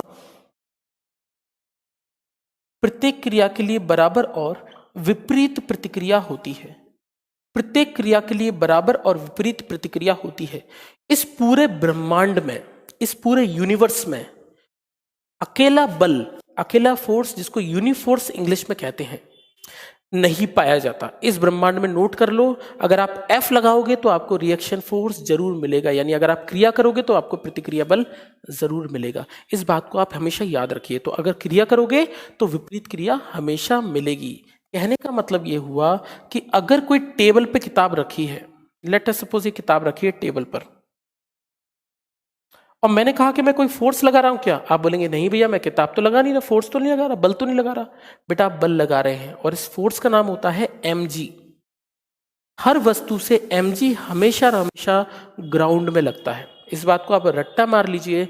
इस mg को वेट कहा जाता है, हमारी भाषा में इसको भार कहते हैं, वजन कहते हैं। ये mg हमेशा नीचे की तरफ लगता है जब कोई वस्तु ना हिल रही हो, यानी विराम स्थिति में, रेस्ट पोजिशन में। विराम स्थिति में अगर mg यहां लगेगा तो एक्शन होगा तो क्या ऊपर लगेगा? r ऊपर लगेगा, और इस r को हम नाम देते हैं रिएक्शन फोर्स। हिंदी में बोलते हैं इसको प्रतिक्रिया बल। इसको हम प्रतिक्रिया बल कहकर चलते हैं, प्रतिक्रिया बल कहते हैं। तो कहने का मतलब हुआ mg लगेगा तो आपका ये भी जरूर ही लगेगा, यानी mg लगेगा तो r हमेशा लगेगा। दूसरी बात, आपने कहा कि कोई वस्तु ऐसे रख दी, मैंने कहा अब की बार कैसा लगेगा mg और r? तो बेटा अब की बार कुछ बात अलग होगी। mg हमेशा ग्राउंड की ओर ही लगता है, चाहे कुछ भी लग दीजिए। हमेशा रट्टा मार लीजिए कि mg straight to the ground लगेगा, यानी सीधा ग्राउंड की तरफ लगेगा। अगर mg इस साइड लग रहा है तो क्या रिएक्शन फोर्स ऐसे हो जाएगा क्या? नहीं, प्रतिक्रिया बल हमेशा सतह के अभिलंब होता है, सरफेस के परपेंडिकुलर होता है। सरफेस क्या है ये? तो रिएक्शन फोर्स कैसा होगा? ऐसा होगा। मेरी बात ध्यान से सुनना, mg हमेशा ग्राउंड की ओर, ये r, तो r के अपोजिट में कौन सा बल होगा? तो आप बोलेंगे r के अपोजिट में क्या होगा? mg cos थीटा होगा। ये क्या होगा? थीटा होगा। मेरी बात ध्यान से समझना। तो हमेशा क्रिया के विपरीत हमेशा प्रतिक्रिया होती है, तो आपको क्रिया और प्रतिक्रिया का हमेशा ध्यान रखना है। इस बात को आप समझ लीजिए। तो जब भी एक्शन होगा तो रिएक्शन फोर्स होगा, प्रतिक्रिया बल होगी। इस ब्रह्मांड में ऐसा कभी नहीं होता कि अकेला एक्शन हो जाए, ऐसा नहीं होता। एक्शन होगा तो रिएक्शन होगा। बॉल को अगर दीवार पे फेंक के मारूंगा तो अगर मैं एक्शन करूंगा तो उसका रिएक्शन फोर्स मिलेगा। इस बात को आप हमेशा समझ लीजिए। सर एक्शन और रिएक्शन एक ही ऑब्जेक्ट पे लगते नहीं, हिमांशु, ऐसा कोई जरूरी नहीं है कि एक्शन और रिएक्शन हमेशा एक ही ऑब्जेक्ट पे होंगे, परंतु ये अलग अलग ऑब्जेक्ट्स पे भी लग सकते हैं। परंतु अगर आप सिंगल बॉडी अगर रेस्ट में है तो एक ही बॉडी पर होंगे, पर ये डिपेंड करता है। ऐसा कोई जरूरी नहीं है कि हर बार रिएक्शन फोर्स अलग जगह भी जा सकता है। दूसरी बात, तो हमने कहा एक्शन और रिएक्शन हमेशा प्रतिक्रिया बल लगेंगे, तो इस बात को आप याद रखिएगा। दूसरी बात, वीडियो रुक रहा है कौन भाई? सुभाष, और किसी का वीडियो नहीं रुक रहा है? जरा चेक करो आप में क्या है। नेगेटिव रिएक्शन होता है? रिएक्शन बेटा नेगेटिव नहीं होता है, ठीक है, ठीक है। आपकी बात मैं, लखन क्या कहना चाह रहे हो? नेगेटिव रिएक्शन मतलब मेरे ख्याल से आप ये कहना चाह रहे हो कि mg के अगेंस्ट में होता है। हाँ बेटा, mg के हमेशा अगेंस्ट में होता है, इस बात को आप याद रख लीजिए। हम r बराबर mg लिखते हैं, ये भी फोर्स है और ये भी फोर्स है, दोनों ही क्या है? बल है। और दोनों ही बल है, फोर्स है, तो फोर्स होते हैं तो फोर्स क्या है? वेक्टर है। और वेक्टर अगर सदिश राशि है तो ये दोनों अपोजिट होंगे, तो एक्चुअली में हमें r बराबर माइनस mg पुट करना चाहिए था, परंतु हम डायरेक्शन को ना दिखाएं तो हम डायरेक्शन के लिए r बराबर mg लिख सकते हैं, परंतु फोर्स वेक्टर है तो दोनों अपोजिट होंगे। यस एग्जैक्टली लखन, ठीक है, अच्छी बात है, ठीक है। सर दोनों लैंग्वेज में देना, हाँ मैं कोशिश करता हूँ जिसमें भी दे पाऊँ, है ना, मैं दोनों में ही देने की कोशिश करूंगा कश्यप, ठीक है। अब मेरी बात समझते जाना, मैं थोड़ा सा चीज को थोड़ा सा आगे ले रहा हूं। अब आते हैं एग्जांपल्स के। न्यूटन थर्ड लॉ के क्या क्या एग्जांपल्स हैं? अच्छा, अभी तो कुछ भी बढ़िया सा मजा नहीं आया, देखते हैं, चलो ध्यान से देखना। थर्ड लॉ में एग्जांपल्स, अगर मैं इसके उदाहरण की बात करूं कि एग्जांपल्स क्या क्या होते हैं, तो एग्जांपल्स उदाहरण की बात करें तो सबसे पहला उदाहरण होता है, इसको हम बोलते हैं हेलीकॉप्टर। सेकंड एग्जांपल है स्विमिंग करना। थर्ड एग्जांपल है एरोप्लेन। इसके बाद एग्जांपल है रॉकेट। ये सभी चीजें इसी के अंतर्गत आती हैं, ये सभी चीजें इसी के अंतर्गत आती हैं। अब आप बात समझना, इसके न्यूटन के थर्ड लॉ बहुत जगह पे देखने को मिलते हैं। इन दोनों की बात करते हैं कि इनका क्या क्या कंसेप्ट है। हेलीकॉप्टर की बात करते हैं, कैसे थर्ड लॉ? हेलीकॉप्टर में एक ऊपर पंखा लगा होता है और वो पंखा क्या करता है? हवा को नीचे की तरफ धक्का देता है। क्या पूछ रहे हैं? मैं एक मिनट में कंसेप्ट थोड़ी बात ले रहा हूं, ठीक है, मैं आपके डाउट्स ले रहा हूं। तो हवा क्या करता है? नीचे की तरफ हवा को नीचे धक्का देता है। अगर हवा को नीचे धक्का देगा तो अगर नीचे एक्शन करेगा तो ऊपर की तरफ से क्या मिलेगा? Reaction force. तो हवाई जहाज को, सॉरी, हेलीकॉप्टर को जितना ऊपर जाना है उतना तेजी से पंखा घुमाना है।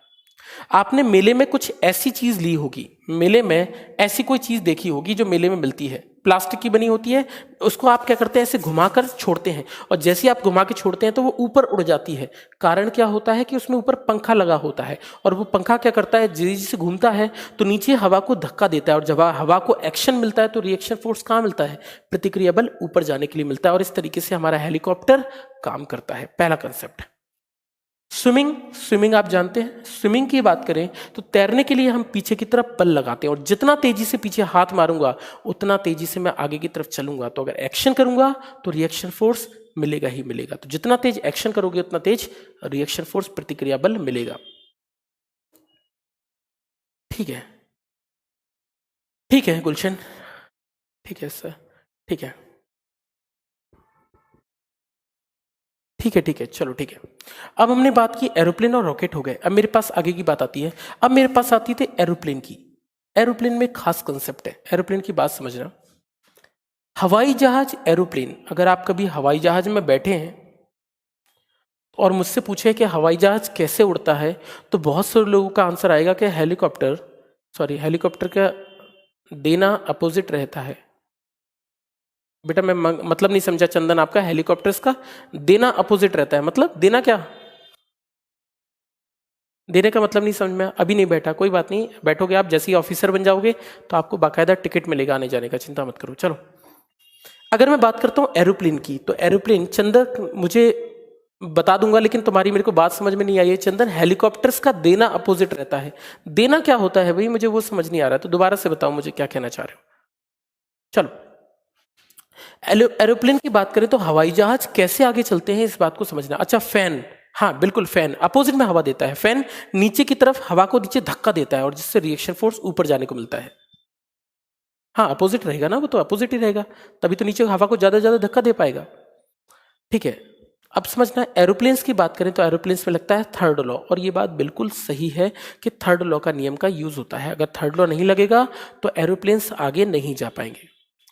क्या एरोप्लेन के ऊपर उड़ने का कारण उसकी स्पीड होती है? क्या उसकी चाल होती है क्या स्पीड? तो आप बोलेंगे बिल्कुल नहीं। स्पीड के कारण कभी भी हवाई जहाज ऊपर नहीं उठ सकता, इस बात को आप रट्टा मार लीजिए। ऐसा नहीं होता कि कभी भी एरोप्लेन के चलने की वजह से, आपको बताऊं, कुछ जगह ऐसी हैं हमारे पूरी दुनिया में जहां पर, जैसे मैं जर्मनी की बात करूं, जापान की बात करूं, कोरिया की बात करूं, यहां पर बुलेट ट्रेन की स्पीड 400, 500, 600, 650 तक पहुंच सकती है। क्या 650 की स्पीड अगर ट्रेन की है तो क्या स्पीड के कारण क्या ट्रेन भी हवा में उड़ जानी चाहिए? तो आप बोलेंगे बिल्कुल नहीं, ट्रेनें हवा में नहीं उड़ती, भले उनकी स्पीड 650 की स्पीड क्यों ना हो। इसका मतलब यह हुआ कि अकेले एरोप्लेन में स्पीड नाम का कोई कंसेप्ट नहीं है। और यह बात सही है कि स्पीड अकेले से कभी भी ये चीजें उड़ नहीं सकती। सिर्फ स्पीड के होने से कोई भी हवाई जहाज, एरोप्लेन ऊपर नहीं उड़ सकता। एरोप्लेन आगे कैसे चलता है? एरोप्लेन में साइड में दो बड़े बड़े पंखे लगे होते हैं। ध्यान से देखना, आप कुछ कंसेप्ट पे आते हैं। एरोप्लेन में आगे की तरफ पंखों के नीचे दो ऐसे फैन लगे होते हैं। इन फैन की इसके अंदर क्या होते हैं? फैन लगे होते हैं, इस प्रकार के फैन लगे होते हैं बहुत सारे। और ये जो फैन लगा होता है पंख के नीचे, वो इस तरीके से नीचे की तरफ जाता है, इस तरह की नीचे की तरफ जाता है। अगर आप कभी हवाई जहाज के पीछे मुड़कर जाओगे तो आप ऐसा फील करोगे कि ये पीछे से टेढ़ा हो रहा है। मुझे सोचकर आप आंसर दीजिएगा, मुझे आपका क्वेश्चन एक आंसर चाहिए कि एक बात बताओ, आगे की तरफ से इसका मुंह इतना बड़ा है इन पंखों का, और पीछे की तरफ से इसका मुंह इतना छोटा क्यों है? अगर कोई मेरा जानता है तो मुझे इसका आंसर दे के ऐसा क्यों है, ऐसा क्यों होता है इन फैंस में कि आगे की तरफ तो इतना बड़ा मुंह होता है एरोप्लेन में और पीछे की तरफ ये इतने नैरो होते हैं? कारण क्या होता है? कोई बताएगा? एयर की वजह से? ओके, एयर की वजह से नहीं होगा यार। एयर से क्या मतलब है, मैं समझा नहीं आपका ना, एयर से मैं समझा नहीं। ठीक है उमेश, थैंक यू। प्रेशर के लिए? अरे नहीं यार Himanshu, pressure is a different thing. दाब का मतलब आप जानते हैं क्या होता है? प्रेशर का मतलब होता है फोर्स अपॉन एरिया। यानी प्रेशर मतलब होता है कि वो अंदर से कितना दाब डाल रहा है, फोर्स लगा रहा है। फोर्स अलग चीज हो गई। सर एरोप्लेन में बर्नौलीज प्रिंसिपल लगता है। बेटा बर्नौलीज प्रिंसिपल आएगा अनुराग, आपका कंसेप्ट बिल्कुल सही है, लेकिन अभी थोड़े थोड़े हम लाइट मतलब एक सीक्वेंस में चलते हैं। फिजिक्स हमेशा सीक्वेंस में होती है।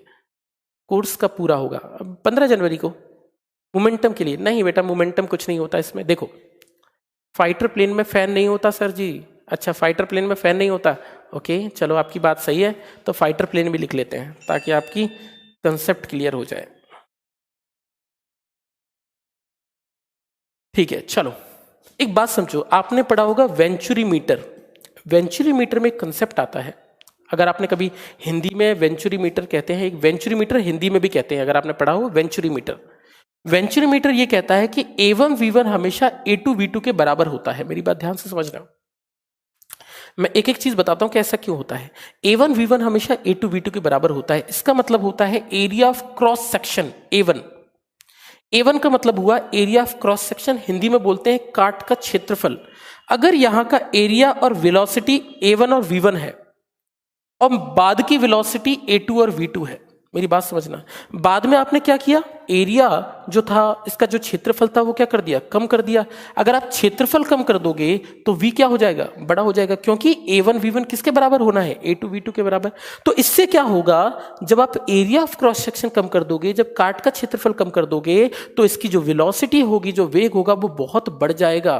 कारण यह होता है, आप कोई मुंह से फूंक कर देखना, आप मुंह से जब फूकोगे तो आपको ऐसा फील होगा कि जब मैं मुंह छोटा करके फूकता हूं तब तो ज्यादा तेज फूक लेता हूं, और जब मुंह बड़ा करके फूकता हूं तो मैं नहीं फूक पाता हूं। कारण यह होता है कि जितना पतला मुंह करके फूकोगे उतना तेजी से वेलोसिटी होगी, और जितना तेजी से पीछे वेलोसिटी जाएगी, फोर्स लगेगा, पीछे तरफ फोर्स लगेगा, उतना ही तेजी से एरोप्लेन आगे जाएगा। इसलिए हम पीछे का मुंह हमेशा छोटा रखते हैं, पहला कंसेप्ट। दूसरी बात, जैसे आपने एग्जाम्पल के तौर पे आपने कभी चूल्हा जलाया हो गांव में, तो चूल्हा जलाने के लिए हम फूकनी का प्रयोग करते हैं। और फूकनी को इतना पतला क्यों बनाते हैं, पतला इसलिए बनाते हैं कि जब मैं फूकनी में से फूकूंगा तो उसका मुंह है छोटा सा, और छोटे से मुंह से वेलोसिटी क्या निकलेगी, वेलोसिटी वेग क्या निकलेगा, ज्यादा निकलेगा, और ज्यादा निकलेगा तो चूल्हा जल्दी जलेगा, इसलिए फूकनी पतली होती है। समझ में आया? इसलिए हम इन चीजों को लगा कर सकते हैं। तो पहला कंसेप्ट ये होता है। दूसरा, एरोप्लेन में पूछा जाए कि हवाई जहाज के आगे चलने का कारण क्या होता है, तो हवाई जहाज के आगे चलने का कारण होता है न्यूटन का थर्ड लॉ। इस बात में कोई भी शंका नहीं है, न्यूटन का थर्ड लॉ एरोप्लेन के आगे चलने के लिए जिम्मेदार होता है, क्योंकि हवा पीछे धक्का देगी तो एरोप्लेन आगे चलेगा, पर आगे चलने से एरोप्लेन हवा में नहीं उड़ता।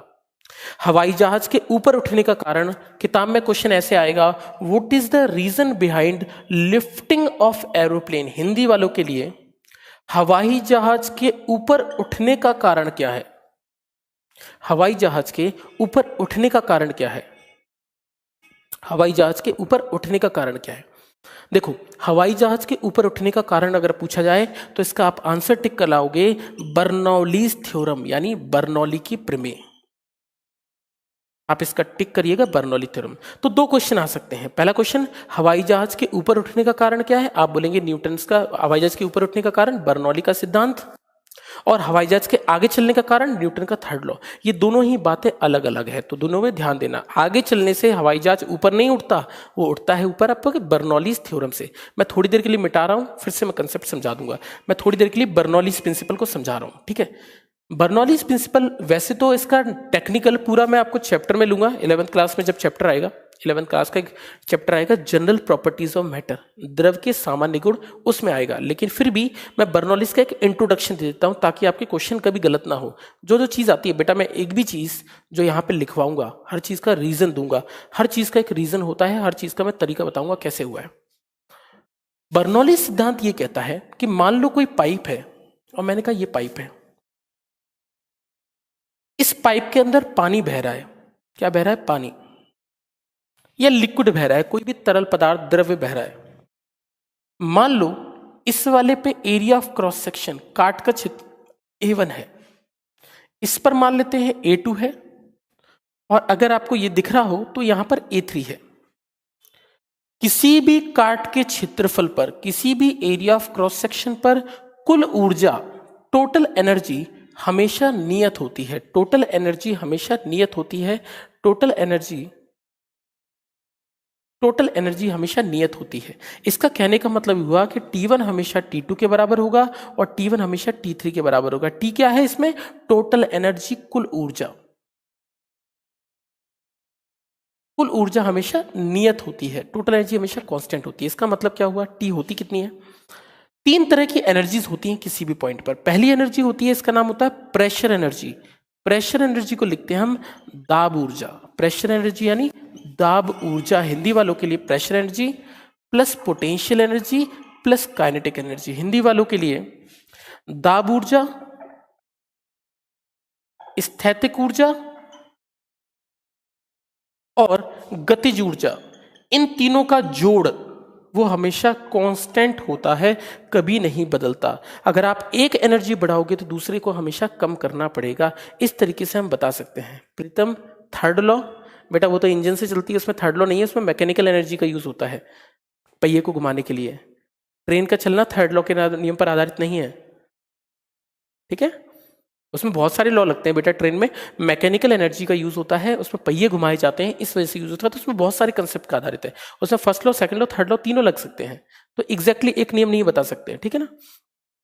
तो अब बात समझना, तीनों ऊर्जा हमेशा नियत होती हैं। इसका कहने का मतलब ये हुआ कि अगर कभी, जैसे अगर कभी मैं बोलूं कि एक एनर्जी बढ़ा दूं, एक ऊर्जा बढ़ा दूं, तो दूसरे को हमेशा कम करना पड़ेगा, क्योंकि ये तीनों का जोड़ हमेशा क्या है? कांस्टेंट है। सोचना, इस पाइप को मैंने यहां पर क्या कर दिया? ऊंचाई बढ़ा दी। अगर आप ऊंचाई बढ़ाओगे तो आपने कौन सी एनर्जी का नाम, कौन सी ऊर्जा बढ़ा दी? तो आप बोलोगे ऊंचाई बढ़ने का मतलब होता है आपने पोटेंशियल एनर्जी को बढ़ा दिया, स्थैतिक ऊर्जा को बढ़ा दिया। और अगर मैंने स्थैतिक ऊर्जा बढ़ा दी तो पोटेंशियल एनर्जी बढ़ाने का मतलब ये, अगर एनर्जी बढ़ाओगे तो दूसरे को क्या होना पड़ेगा? कम होना पड़ेगा। और दूसरे को कम होना पड़ेगा मतलब जैसे जैसे हम पाइप के ऊपर लेते चले जाएंगे, उससे बहने वाला पानी जो होगा वो कम होता चला जाएगा। यानी एक एनर्जी बढ़ाने से दूसरी एनर्जी में हमेशा कमी आएगी, क्योंकि टोटल जो है वो हमेशा कांस्टेंट निकल कर आएगा। बर्नौली सिद्धांत ये कहता है कि किसी भी बिंदु पर कुल ऊर्जा जो होती है वो हमेशा नियत निकल कर आती है, मतलब कांस्टेंट निकल कर आती है। ध्यान से देखना, इसी कंसेप्ट पे कुछ चीजें मैं आपको बता रहा हूं। अब हवाई जहाज कैसे काम करता है? हवाई जहाज में पंखे होते हैं, फिन्स होते हैं। एक किताब में टेक्निकल एग्जाम में यह भी पूछा गया था कि पंखों का शेप कैसा होता है, पंखों का आकार कैसा होता है। तो देखो पंखों का आकार कैसा होता है। पंखे ऊपर से होते हैं कॉन्वेक्स और नीचे से होते हैं कॉनकेव। कॉन्वेक्स मतलब होता है उत्तल, और कॉनकेव की बात करें तो होता है अवतल। यानी ऊपर की साइड से होते हैं उत्तल और नीचे की साइड से होते हैं अवतल। ध्यान से समझना, उत्तल और अवतल। और जब ये हवाई जहाज चलता है तो हवा ऐसे टकराकर निकलती है और नीचे की साइड से हवा जा नहीं पाती। अब हवा जब जाती है तो ऊपर की साइड से हवा फिसल के तुरंत निकल जाती है, क्योंकि ये ऊपर से सबसे कॉन्वेक्स है, उत्तल है, तो उत्तल से क्या होती है, तुरंत फिसल जाती है। अगर ऊपर की साइड से हवा फिसलेगी तो ऊपर की साइड से कौन सी एनर्जी बढ़ जाएगी, वेलोसिटी बढ़ जाएगी, वेग बढ़ जाएगा। और कभी वेलोसिटी बढ़ेगी तो एक बात का ध्यान रखना, वेलोसिटी का बढ़ना मतलब काइनेटिक एनर्जी का, गतिज ऊर्जा का बढ़ना। और कभी गतिज ऊर्जा बढ़ेगी तो दूसरी कौन सी एनर्जी कम होगी, तो प्रेशर एनर्जी जो है वो कम हो जाएगी, यानी दाब क्या हो जाएगा, कम हो जाएगा। एक बात को रट्टा मार लीजिए, जहां पर भी वेलोसिटी ज्यादा होती है वेग ज्यादा होता है, जहां पर भी, ठीक है मयंक, अगर वीडियो अटक रही है कहीं पर तो दिखवा लेता हूं, लेकिन फिर भी एक बार आप देख लो, हो सकता है इंटरनेट की स्पीड में कुछ प्रॉब्लम हो, है ना। एरोप्लेन का फुल का नेम क्या होता है, फ्यूल का नेम क्या होता है, अरे कहाँ से आ गए राहुल, ऐसे नहीं, अरे यार का फ्यूल गैसोलीन का यूज होता है, ठीक है, ऑक्टेन नंबर 93 होता है, गैसोलीन का यूज होता है। तो हमने कहा वेलोसिटी बढ़ेगी, हमारे कंसेप्ट का नहीं है बट ठीक है, ठीक है ठीक है ठीक है आशु। देखो, तो याद रख लीजिए, जब भी कभी वेलोसिटी ज्यादा होती है तो प्रेशर हमेशा डिक्रीज होता है, दाब हमेशा कम होता है। याद रख लीजिए, एक एनर्जी के बढ़ने से दूसरी एनर्जी हमेशा और हमेशा कम होगी। और जहां पर प्रेशर कम होता है ना, चीजें हमेशा उसी की तरफ भागती हैं, और उसी की तरफ भागने के कारण क्या होता है, हवाई जहाज धीरे धीरे ऊपर उठता चला जाता है। तो एक बात बताऊं, हवाई जहाज जो ऊपर उठता है उसकी स्पीड जो होती है वो इट्स अराउंड स्पीड होती है 400 से 500, और 400 से 500 किलोमीटर पर आवर की स्पीड पे हवाई जहाज ऊपर उठ जाता है, जबकि ट्रेनें 600 650 की स्पीड पे ऊपर नहीं उठती। कारण है इनके पंखों का होना, और ये पंख क्या करते हैं, इन पे पंखों की स्पीड ज्यादा हो जाती है, वेलोसिटी ज्यादा होगी तो प्रेशर कम होगा, और प्रेशर कम होगा तो इसकी वजह से हवाई जहाज ऊपर उठता चला जाएगा। एग्जाम्पल के तौर पर, आपने कभी बचपन में जीभ से ढक्कन चिपकाए होंगे, तो जीभ से हम ढक्कन कैसे चिपकाते हैं, जीभ से हम ढक्कन कैसे चिपकाते हैं, जीभ से ढक्कन चिपकाने के लिए हम क्या करते हैं, जीभ से हम क्या करते हैं, उसके अंदर की हवा खींच देते हैं ढक्कन की, और जब उसके अंदर से हवा कम कर देंगे तो उसके अंदर प्रेशर कम हो जाएगा और दाब कम हो जाएगा। तो ढक्कन उसको बराबर करने के लिए सारी चीजें उस तरफ भागती हैं जहां प्रेशर कम होता है और दाब कम होता है, और दूसरी तरह इसी तरीके से क्या होता है, ढक्कन उससे जीभ से जाकर चिपक जाता है। अगर आपने नहीं चिपकाया तो इस बात को, कंसेप्ट को समझना, अगर मैं बोलूं कि जीभ से अगर मैं ढक्कन चिपकाता हूं तो उसके अंदर की हवा निकाल देता हूं, और अगर उसके अंदर से हवा निकलेगी मतलब प्रेशर कम होगा और दाब कम होगा, तो सभी चीजें हमेशा उसी की तरफ चलती चली जाएंगी, और इसीलिए हम हमेशा दाब को कम करते हैं। तो हवाई जहाज ऊपर इसलिए उठता है क्योंकि बर्नौली प्रिंसिपल यानी बर्नौली के सिद्धांत का कंसेप्ट लगता है। आगे चलने के लिए न्यूटन थर्ड लॉ है, और हवाई जहाज के ऊपर उठने के लिए बर्नौली सिद्धांत का कंसेप्ट लगता है। ठीक है प्रीतम, मैं दिखवा लेता हूं फिर, ठीक है मैं बोल देता हूं क्या चीज है, मैं एक बार दिखा लूं, चलो ठीक है। अभी थोड़ी देर के लिए हम दूसरे कंसेप्ट पे आ रहे हैं, ठीक है। तो जब भी कभी वेलोसिटी बढ़ेगी, वेग बढ़ेगा, तो प्रेशर कम होगा और चीजें हमेशा उसी की तरफ भागेगी। आपने एक चीज देखी होगी, हमारी जो क्रिकेट बॉल होती है, आपने देखा होगा मैच फिक्सिंग के आरोप में एक बार सचिन वगैरह फंस गए थे, और इसलिए फंस गए थे क्योंकि उन्होंने क्या की थी, बॉल में टेम्परिंग कर दी थी। बॉल में टेम्परिंग का मतलब होता है, बॉल में टेम्परिंग का मतलब बॉल में कहीं से आपने तोड़ दी, अगर मैंने उसकी वो निकाल दी, मतलब एक धागा निकाल दिया। भैया अगर आप बॉल का धागा निकाल देंगे ना तो आप पे केस हो जाएगा, आप निष्कासित हो जाओगे, आप पे केस लग जाएगा मैच फिक्सिंग का। तो आप सोच के देखो, क्या बॉल में लगा हुआ धागा इतना इंपॉर्टेंट है कि उस धागे के निकलने से आप मैच फिक्सिंग में फंस जाओगे? बिल्कुल, इसको हम बॉल टेम्परिंग करना कहते हैं अपनी भाषा में, और बॉल टेम्परिंग एक तरह का इसी चीज का है, ठीक है। हाँ प्रीतम, बिल्कुल बिल्कुल।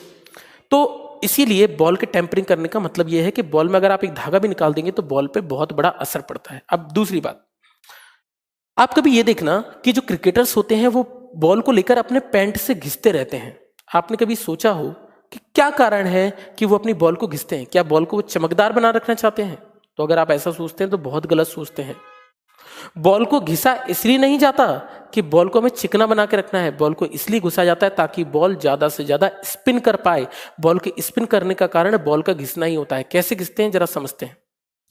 हम क्या करते हैं, बॉल का एक सिरा तो घिस देते हैं और दूसरा सिरा जो होता है उसको नहीं घिसते हैं। एक बात याद रखना, क्रिकेटर्स हमेशा बॉल का एक सिरा घिसते हैं। एक सिरा मतलब होता है जहां स्टिचिंग होती है उसके एक तरफ का हिस्सा जो होता है वो चिकना रखते हैं, और एक तरफ का हिस्सा जो होता है हमेशा खुरदरा रखते हैं। और खुरदरा रखते हैं तो बॉल इस साइड से खुरदरी है। अब क्या हुआ, जैसे स्पिनर्स, जो पुराने स्पिनर्स आए, बॉल थोड़ी पुरानी हो गई, तो जैसे स्पिनर्स ने बॉल डाली तो बॉल दोनों तरफ से पास करती है। बॉल इस तरफ से भी पास करके जाती है और बॉल इस तरफ से भी पास करके जाती है। अब आप सोचना यहां पर क्या है, चिकना सरफेस है। अगर यहां चिकना सरफेस है, चिकना सरफेस है, तो अगर यहाँ चिकना सरफेस है तो बॉल यहाँ से जल्दी फिसल जाती है। हवा चिकने सरफेस से जल्दी से पास कर जाती है, तो हवा यहाँ से तो तुरंत पास कर जाती है और यहाँ से तुरंत पास कर जाती है, मतलब यहाँ वेलोसिटी ज़्यादा हो जाती है। और यहाँ खुरदरी है तो यहाँ वेलोसिटी कम होती है। जहाँ वेलोसिटी ज़्यादा होती है वहाँ प्रेशर क्या होता है, कम होता है। और जहाँ दाब कम होता है उस तरफ को चीज़ें हमेशा खिंचती चली जाती हैं और बॉल हमेशा इसीलिए इस तरफ को भाजती है जिस तरफ हमेशा चिकना सरफेस होता है, इसीलिए होता है। तो समझ में आ रही है बात। तो बॉल हम एक तरफ से इसलिए गिरते हैं ताकि उस तरफ से चिकनी हो जाए, और बॉल जिस तरफ से चिकनी होती है उसी की तरफ हमेशा स्पिन करती है। तो जब मुझे बॉल को अंदर स्पिन कराना है तो मैं चिकना वाला सरफेस अंदर रखूंगा, बॉल को बाहर स्पिन कराना है तो चिकना वाला सरफेस बाहर रखूंगा, और बॉल को अगर गूगली कराना है तो मैं कोई भी सरफेस किसी तरफ नहीं रखूंगा, और इसीलिए बॉल घिसी जाती है। तो अगर कभी क्वेश्चन पूछा जाए कि पुरानी बॉल स्पिन क्यों करती है, तो आप आंसर लगाएंगे बर्नौली प्रिंसिपल के कारण, बर्नौली सिद्धांत के कारण ये हमेशा करती है। हवा में छतों के टीन टप्पर उड़ जाते हैं, कारण क्या होता है? हवा में छतों के टीन टप्पर उड़ जाते हैं, कारण क्या होता है? सिंपल सा कंसेप्ट है। जब हवा चलेगी या आंधी चलेगी तो आंधी चलने पर क्या होता है, हवा ऊपर से बहुत तेजी से पास करती है, नीचे से तो हवा पास करती नहीं है। अगर मैं एक सेकेंड आप नोट करना जरा, हेलो,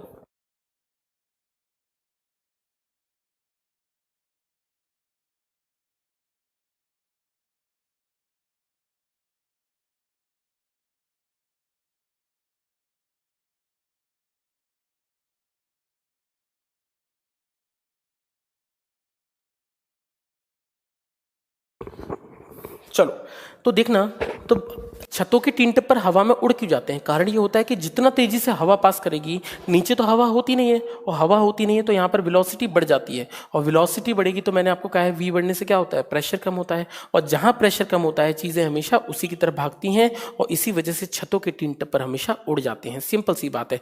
तो हवा में छतों के टीन पर उड़ क्यों जाते हैं, इसका कारण भी आप बर्नौली का सिद्धांत ही लगाएंगे। मेट्रो ट्रेन या बुलेट ट्रेन के पास में खड़े होने के लिए क्यों मना किया जाता है? कारण है, जब मेट्रो ट्रेन चलती है या बुलेट ट्रेन चलती है तो अपने साथ हवा को बहुत तेज रखती है, और जब हवा इसके साथ में बहुत तेज जाती है तो आप जानते हैं जब हवा के वेलोसिटी, हवा का वेग ज़्यादा होता है वहाँ पर दाब यानी प्रेशर क्या होता है, कम होता है, और प्रेशर कम होता है तो वो आपको अपनी ओर खींच ना ले, इसलिए हम हमेशा ट्रेन, बुलेट ट्रेन या मेट्रो ट्रेन के पास में खड़े होने से मना करते हैं, क्योंकि यहाँ पर वेग ज़्यादा होगा, वहाँ प्रेशर हमेशा कम होगा। बवंडर जहां उड़ता है वहां पर हवा बहुत तेजी से चक्कर लगाती है, और मुझे पता है हवा जहां तेज चलेगी वहां प्रेशर कम होगा, और जहां प्रेशर कम होगा सभी चीजें हमेशा उसी की तरफ भागेंगी, इसीलिए बवंडर के अंदर धूल, मिट्टी, पॉलिथीन वगैरह सब घूमती रहती है। इन सभी के अंदर एक ही कंसेप्ट लागू होता है, वो आपका सिंपल सा, इसको बर्नौली का सिद्धांत यानी बर्नौलीज प्रिंसिपल कहते हैं, और ये मेरे न्यूटन का थर्ड लॉ के अंतर्गत आता है। सिंपल सी बात है सर, लो प्रेशर से हाई या हाई से लो? बेटा हाई से लो, हाई से लो बेटा अंकुर, आप जो पूछ रहे हैं ना, हाई प्रेशर से लो प्रेशर की तरफ चीजें भागती हैं, हाई प्रेशर से लो प्रेशर। जब ट्रैक्टर या ट्रक चलता है तो अपने पीछे धूल उड़ा के ले जाता है, कारण क्या होता है कि ट्रक जहां से पास करता है, जिस जगह को पार करता है उस जगह के पीछे की हवा को क्या कर देता है, खत्म कर देता है। क्योंकि सोच के देखो, अगर हवा, ट्रक कहीं से पास होके जाएगा तो वहां की हवा को हटाते जाएगा ना, तो थोड़ी देर के लिए उस ट्रक के पीछे वैक्यूम बनता है। वैक्यूम का मतलब वहां प्रेशर कम होता है, दाब कम होता है, और दाब कम होता है तो आसपास की हवा भागकर जाती है उस चीज को भरने के लिए, और हवा साथ में धूल मिट्टी लेकर जाती है, इसलिए जब ट्रक और ट्रैक्टर चलता है तो उसके पीछे धूल और मिट्टी लगती है, तो इसको हाई से लो प्रेशर की तरफ बोलेंगे। ठीक है ना? ठीक है। और मेरा ये न्यूटन का थर्ड लॉ के कंसेप्ट पे आता है।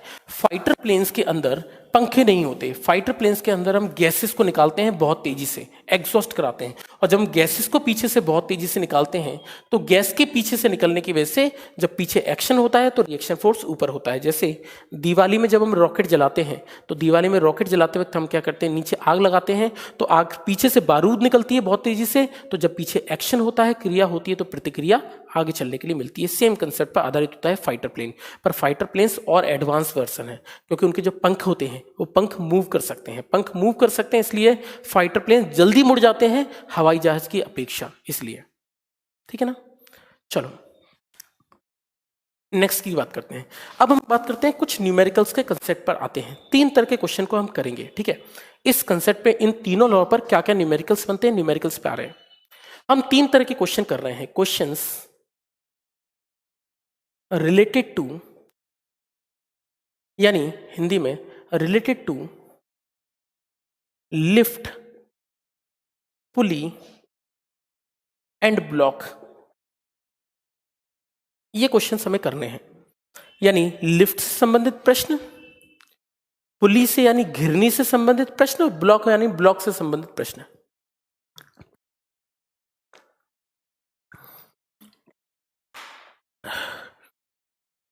ध्यान से देखना, लिफ्ट, घिरनी और ब्लॉक, इन तीनों पर एग्जाम में क्वेश्चंस बन सकते हैं और बनते हैं। बहुत सारे एग्जाम्स में बुकलेट में क्वेश्चन दे रखे।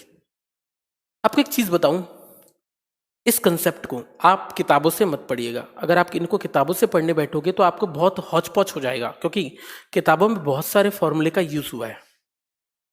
इन क्वेश्चंस को करने के लिए, तीनों ही कंसेप्ट के क्वेश्चन को करने के लिए सिर्फ एक ही फॉर्मूला लगता है, वो है F बराबर m इंटू ए। इसके अलावा कोई भी फॉर्मूला यूज नहीं होता। दूसरा, ये सारे क्वेश्चन हमेशा और हमेशा ये सारे के सारे क्वेश्चंस इसी से रिलेटेड होते हैं, और F बराबर m इंटू ए से सारे क्वेश्चन होते हैं। हाँ शिवेश, सचिन फंसे नहीं थे, बट उन पर एलिगेशंस आए थे।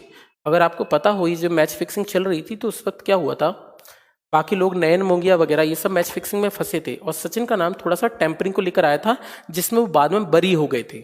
उसमें उनका नाम आया नहीं था बाद में, लेकिन ये कहा जा रहा था कि हाँ उन्होंने बॉल टेम्परिंग शायद की है, पर उसकी जांच चली थी। सचिन मानते, मैं भी मानता हूँ भाई सचिन मानते, और मैं इनको बहुत बड़ा प्लेयर मानता हूँ। ठीक है, चलो छोड़ो, हमें देखना है। तो हम इसी फॉर्मूले से सारे कंसेप्ट करेंगे। दूसरा, ये सारे के सारे क्वेश्चन शॉर्ट ट्रिक से होते हैं, तो हम सारे क्वेश्चंस को शॉर्ट ट्रिक से करने की कोशिश करेंगे। ठीक है, एक के बाद एक हम इन चीजों को पढ़ते हैं कि इन क्वेश्चंस को कैसे सॉल्व करते हैं। जरा देखते हैं कि क्वेश्चंस कैसे बनते हैं। तो देखते हैं, लिफ्ट से स्टार्ट करते हैं। तो हमारा टॉपिक है फर्स्ट लिफ्ट। जरा देखते हैं कि लिफ्ट कैसे होगा। हाँ लिफ्ट, इसमें तो वार्नर फंसे थे, टेम्परिंग के केस में बहुत सारे लोग आते हैं इन सब में। ठीक है, लिफ्ट के क्वेश्चन की बात कर रहे हैं। देखो, अब बात करें, लिफ्ट की बात करते हैं कि लिफ्ट में हम ऐसी क्या चीज पढ़ने वाले हैं जिसके बारे में हम बात करेंगे। देखो, लिफ्ट के बारे में बात करें तो लिफ्ट एक ऐसी चीज है जिसके अंदर हम जब बैठते हैं और लिफ्ट जब ऊपर जाती है तो लिफ्ट के ऊपर जाने से मुझे अजीब सा फील होता है, या लिफ्ट जब नीचे जाती है तो लिफ्ट में अजीब सा फील होता है। तो मुझे ये आना चाहिए समझ में कि आखिर लिफ्ट के ऊपर जाने या नीचे जाने से अजीब सा फील होता क्यों है, कि आखिर लिफ्ट में ऐसी चीज क्या है जिसकी वजह से मुझे अजीब सा फील होता है। अगर सिर्फ स्पीड होती ही, अगर सिर्फ चाल की वजह से, गति की वजह से ऐसा होता है तो ट्रेन के अंदर भी मुझे मजा आता, लेकिन ट्रेन के अंदर मुझे मजा नहीं आता। झूला झूलने में, नाव को झूलने में, झूला झूलने में ऐसा क्या मजा है जिसको हमें ट्रेन में नहीं आता। ट्रेन भी तो चलती है और झूला भी चलता है, तो झूले के में इतना मजा आता है जबकि ट्रेन में मजा नहीं आता। कारण क्या है? Same concept. जब कोई चीज ऊपर या नीचे जाती है तो वास्तविकता में मेरे वजन में परिवर्तन होता है। मेरा वेट चेंज नहीं होता, पर मुझे महसूस होता है कि मेरा वजन या तो बढ़ गया है या फिर मेरा वजन कम हो गया है, और इस वजन के बढ़ना या कम होने के कारण मुझे अजीब सा फील होता है। और इसीलिए मैं नाव के अंदर झूलता हूं। जो झूला होता है नाव, उसके अंदर हम इसलिए झूलते हैं क्योंकि जब नाव ऊपर जाती है और जब नाव नीचे आती है तो मेरा वजन लगातार चेंज हो रहा होता है। वजन के चेंज होने से मुझे अजीब सा फील होता है, और लिफ्ट के अंदर भी ऐसी ही चीज होती है। हाँ जी शिवेश, लिफ्ट के स्विंग होने में भी ऐसा ही कंसेप्ट लागू होता है। ठीक है, और एक और कंसेप्ट लागू होता है स्विंग करने में, फ्लोटिंग नाम का कंसेप्ट यूज होता है। शिवेश, फ्लोटिंग होता है उसमें कंसेप्ट। ठीक है, विवेक वीडियो के रुक के कर रही, तो थोड़ा सा वेट करो। मेरे ख्याल से इंटरनेट की स्पीड का इश्यूज होगा, थोड़ा सा इंतजार करो, हो सकता है इंटरनेट की स्पीड सुधर जाए। या फिर इस वीडियो को दोबारा से जब वीडियो बनाओगे ना, नोट्स बनाओगे, तो उसको देख लेना एक और बार, है ना। तो हम लिफ्ट के कंसेप्ट को पढ़ रहे हैं। तो जब हम ऊपर जाते हैं और नीचे जाते हैं तो वजन में परिवर्तन होता है, और मुझे वही जानना है कि आखिर वेट चेंज कैसे कैसे होता है, इन्हीं कंसेप्ट को हम जानेंगे। ठीक है, तो हम लिफ्ट के कंसेप्ट को यूज करेंगे कि आखिर लिफ्ट में कैसे परिवर्तन होता है, क्या चेंज होते हैं या चेंज नहीं होते हैं। पहली बात, जब कोई लिफ्ट रेस्ट में होती है, विराम में, लिफ्ट में विराम में स्थिति होने का मतलब क्या हुआ। देखो, मैंने कहा मैं लिफ्ट के अंदर खड़ा हूं और मैं ये जानना चाहता हूं कि लिफ्ट के अंदर क्या मेरा वेट चेंज होगा या नहीं होगा। जब लिफ्ट रुकी हुई होती है तो mg हमेशा नीचे लगता है और r हमेशा ऊपर लगता है। और ऐसे केस में हमेशा R बराबर mg होता है। तो जब मैं रुका हूं तो मेरा mg किसके बराबर है? R के बराबर है। ठीक है, ठीक है, चलो ठीक है, मैं आपको बताता रहूंगा। तो रेस्ट पोजीशन में आप रट्टा मार लीजिए, विराम स्थिति में मेरा R किसके बराबर होता है? mg के बराबर होता है। ठीक है ना? चलो ठीक है, कल कितने बजे क्लास होगी? कल कितने बजे क्लास होगी? ठीक है, पॉजिटिव और नेगेटिव फोर्स, चलो ठीक है। चलो मैं कुछ के डाउट्स ले लेता हूँ अभी थोड़ी देर के लिए। पॉजिटिव फोर्स और नेगेटिव फोर्स का डाउट था, अट्रैक्शन। ओके, देखो निरंजन, दो चीजें होती हैं। किसी किसी बुक में आपको ऐसा देखने को मिल सकता है कि पॉजिटिव फोर्स का जो मतलब होता है वो अट्रैक्शन होता है, या किसी किसी बुक में हो सकता है नेगेटिव होता है। एक्चुअल में क्या होता है, हमें सिंबल्स लेकर चलने होते हैं अट्रैक्शन और रिपल्शन के। तो कोई कोई बुक अट्रैक्शन को प्लस से दिखाती है और रिपल्शन को माइनस से, कोई माइनस से अट्रैक्शन को दिखाती है और प्लस से अट्रैक्शन को। बस हमें इतना याद रखना है कि दोनों हमेशा एक दूसरे के अपोजिट होते हैं। तो हो सकता है कि कोई कोई बुक इन चीजों के अलग अलग आंसर दे, तो उससे कोई फर्क नहीं पड़ता। बस बुक्स ये बताना चाह रही हैं कि दोनों फोर्सेस हमेशा एग्जैक्टली अपोजिट होते हैं, बस इतनी सी बात है। ठीक है, ठीक है। कल एसएल अरोरा में था, ओके, एसएल अरोरा में था। ठीक है, क्वेश्चन आते हैं सर लिफ्ट से। बेटा लिफ्ट के मैं कंसेप्ट को बताऊंगा आपको, चिंता मत करो, कल हम इस कंसेप्ट को लेंगे। आज के लिए तो हम थोड़े से डाउट ले लेते हैं। ठीक है, अगर आपको कोई चीज रह गई है पूछना तो मुझसे पूछ लीजिए। ठीक है, ठीक है। आज वीडियो में बहुत सारे लोगों को प्रॉब्लम हो रही है, शायद वीडियो ढंग से नहीं चल रहा है, ऐसा कुछ बोल रहे हैं। फिजिक्स के लिए कौन सी बुक लेनी चाहिए? देखो बेटा, बुक्स के लिए बात करूं, मैंने फिर से कहा है कि 11th और 12th की बुक को फॉलो करें, उनसे अच्छी किताबें मार्केट में नहीं आती। जब हम कंसेप्ट कोई पढ़ना स्टार्ट करते हैं तो कंसेप्ट, हर कंसेप्ट होना चाहिए।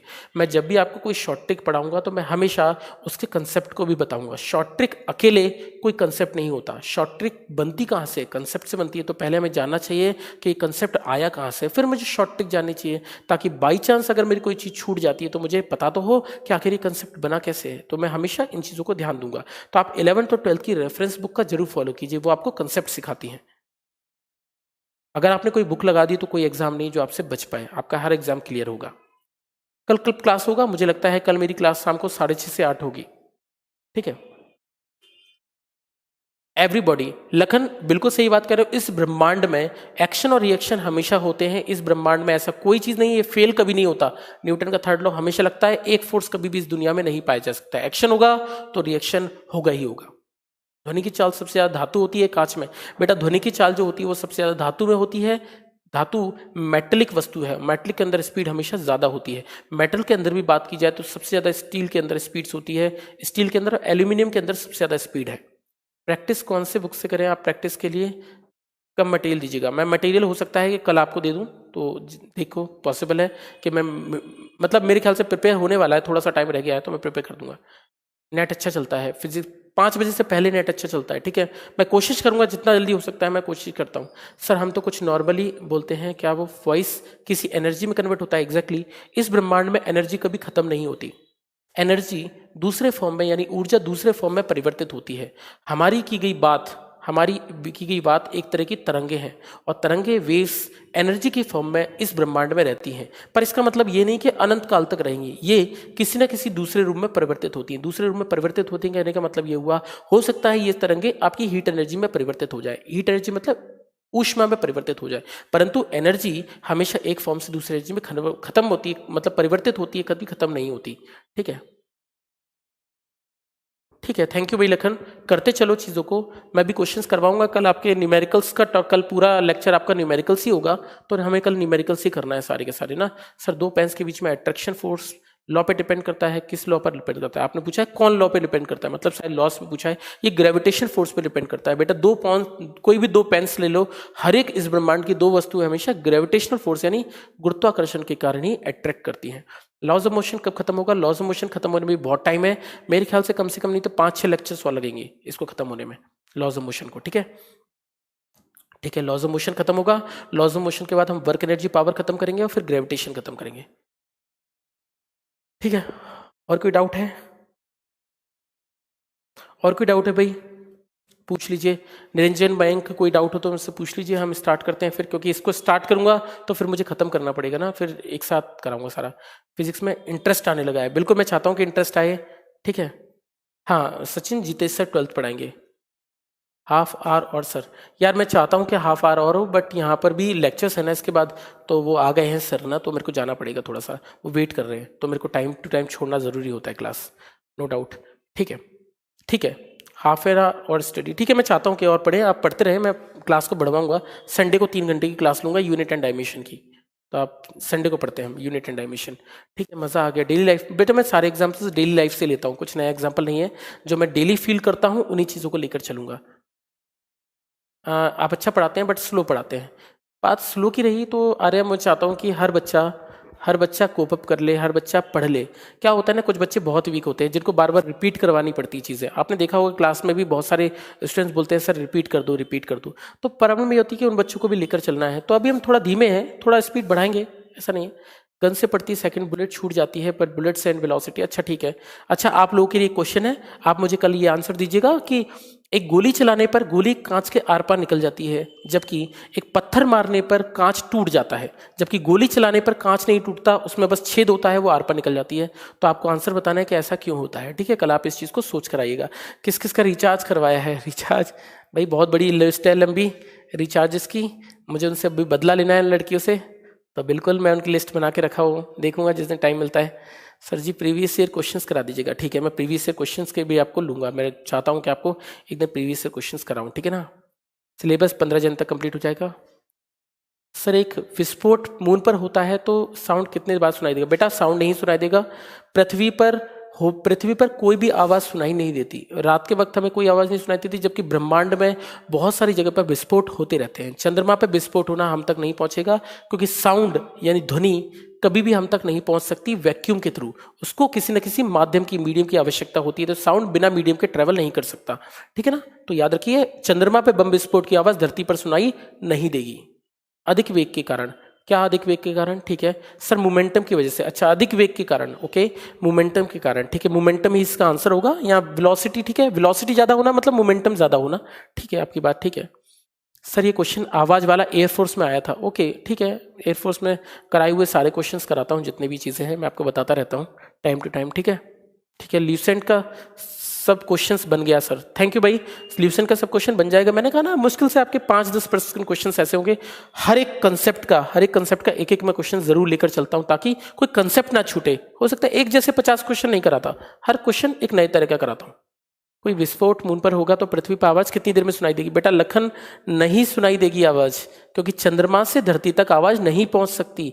चंद्रमा से धरती तक आवाज पहुंचने के लिए माध्यम चाहिए, और मीडियम नहीं होता, इसलिए आवाज नहीं पहुंच सकती। ठीक है, साउंड नहीं आएगा। कौन सा बुक लगाएं सर जी? बुक 11th-12th लगाएं। ठीक है चलो आज के लिए हम बस करते हैं। ठीक है, नेक्स्ट में पढ़ते हैं। कंसेप्ट ही करेंगे बेटा, हम कंसेप्ट बताते चलते हैं। ठीक है, शॉर्ट ट्रिक्स तो हम बाद में देखते हैं, पहले कंसेप्ट ही पढ़ते हैं। ठीक है चलो आज के लिए बस करते हैं, नेक्स्ट में पढ़ेंगे बाकी चीजें। चलो थैंक यू, कल पढ़ते हैं ना। Okay, good luck, goodbye, जय हिंद। ठीक है, मिलते हैं, धन्यवाद, बाय बाय।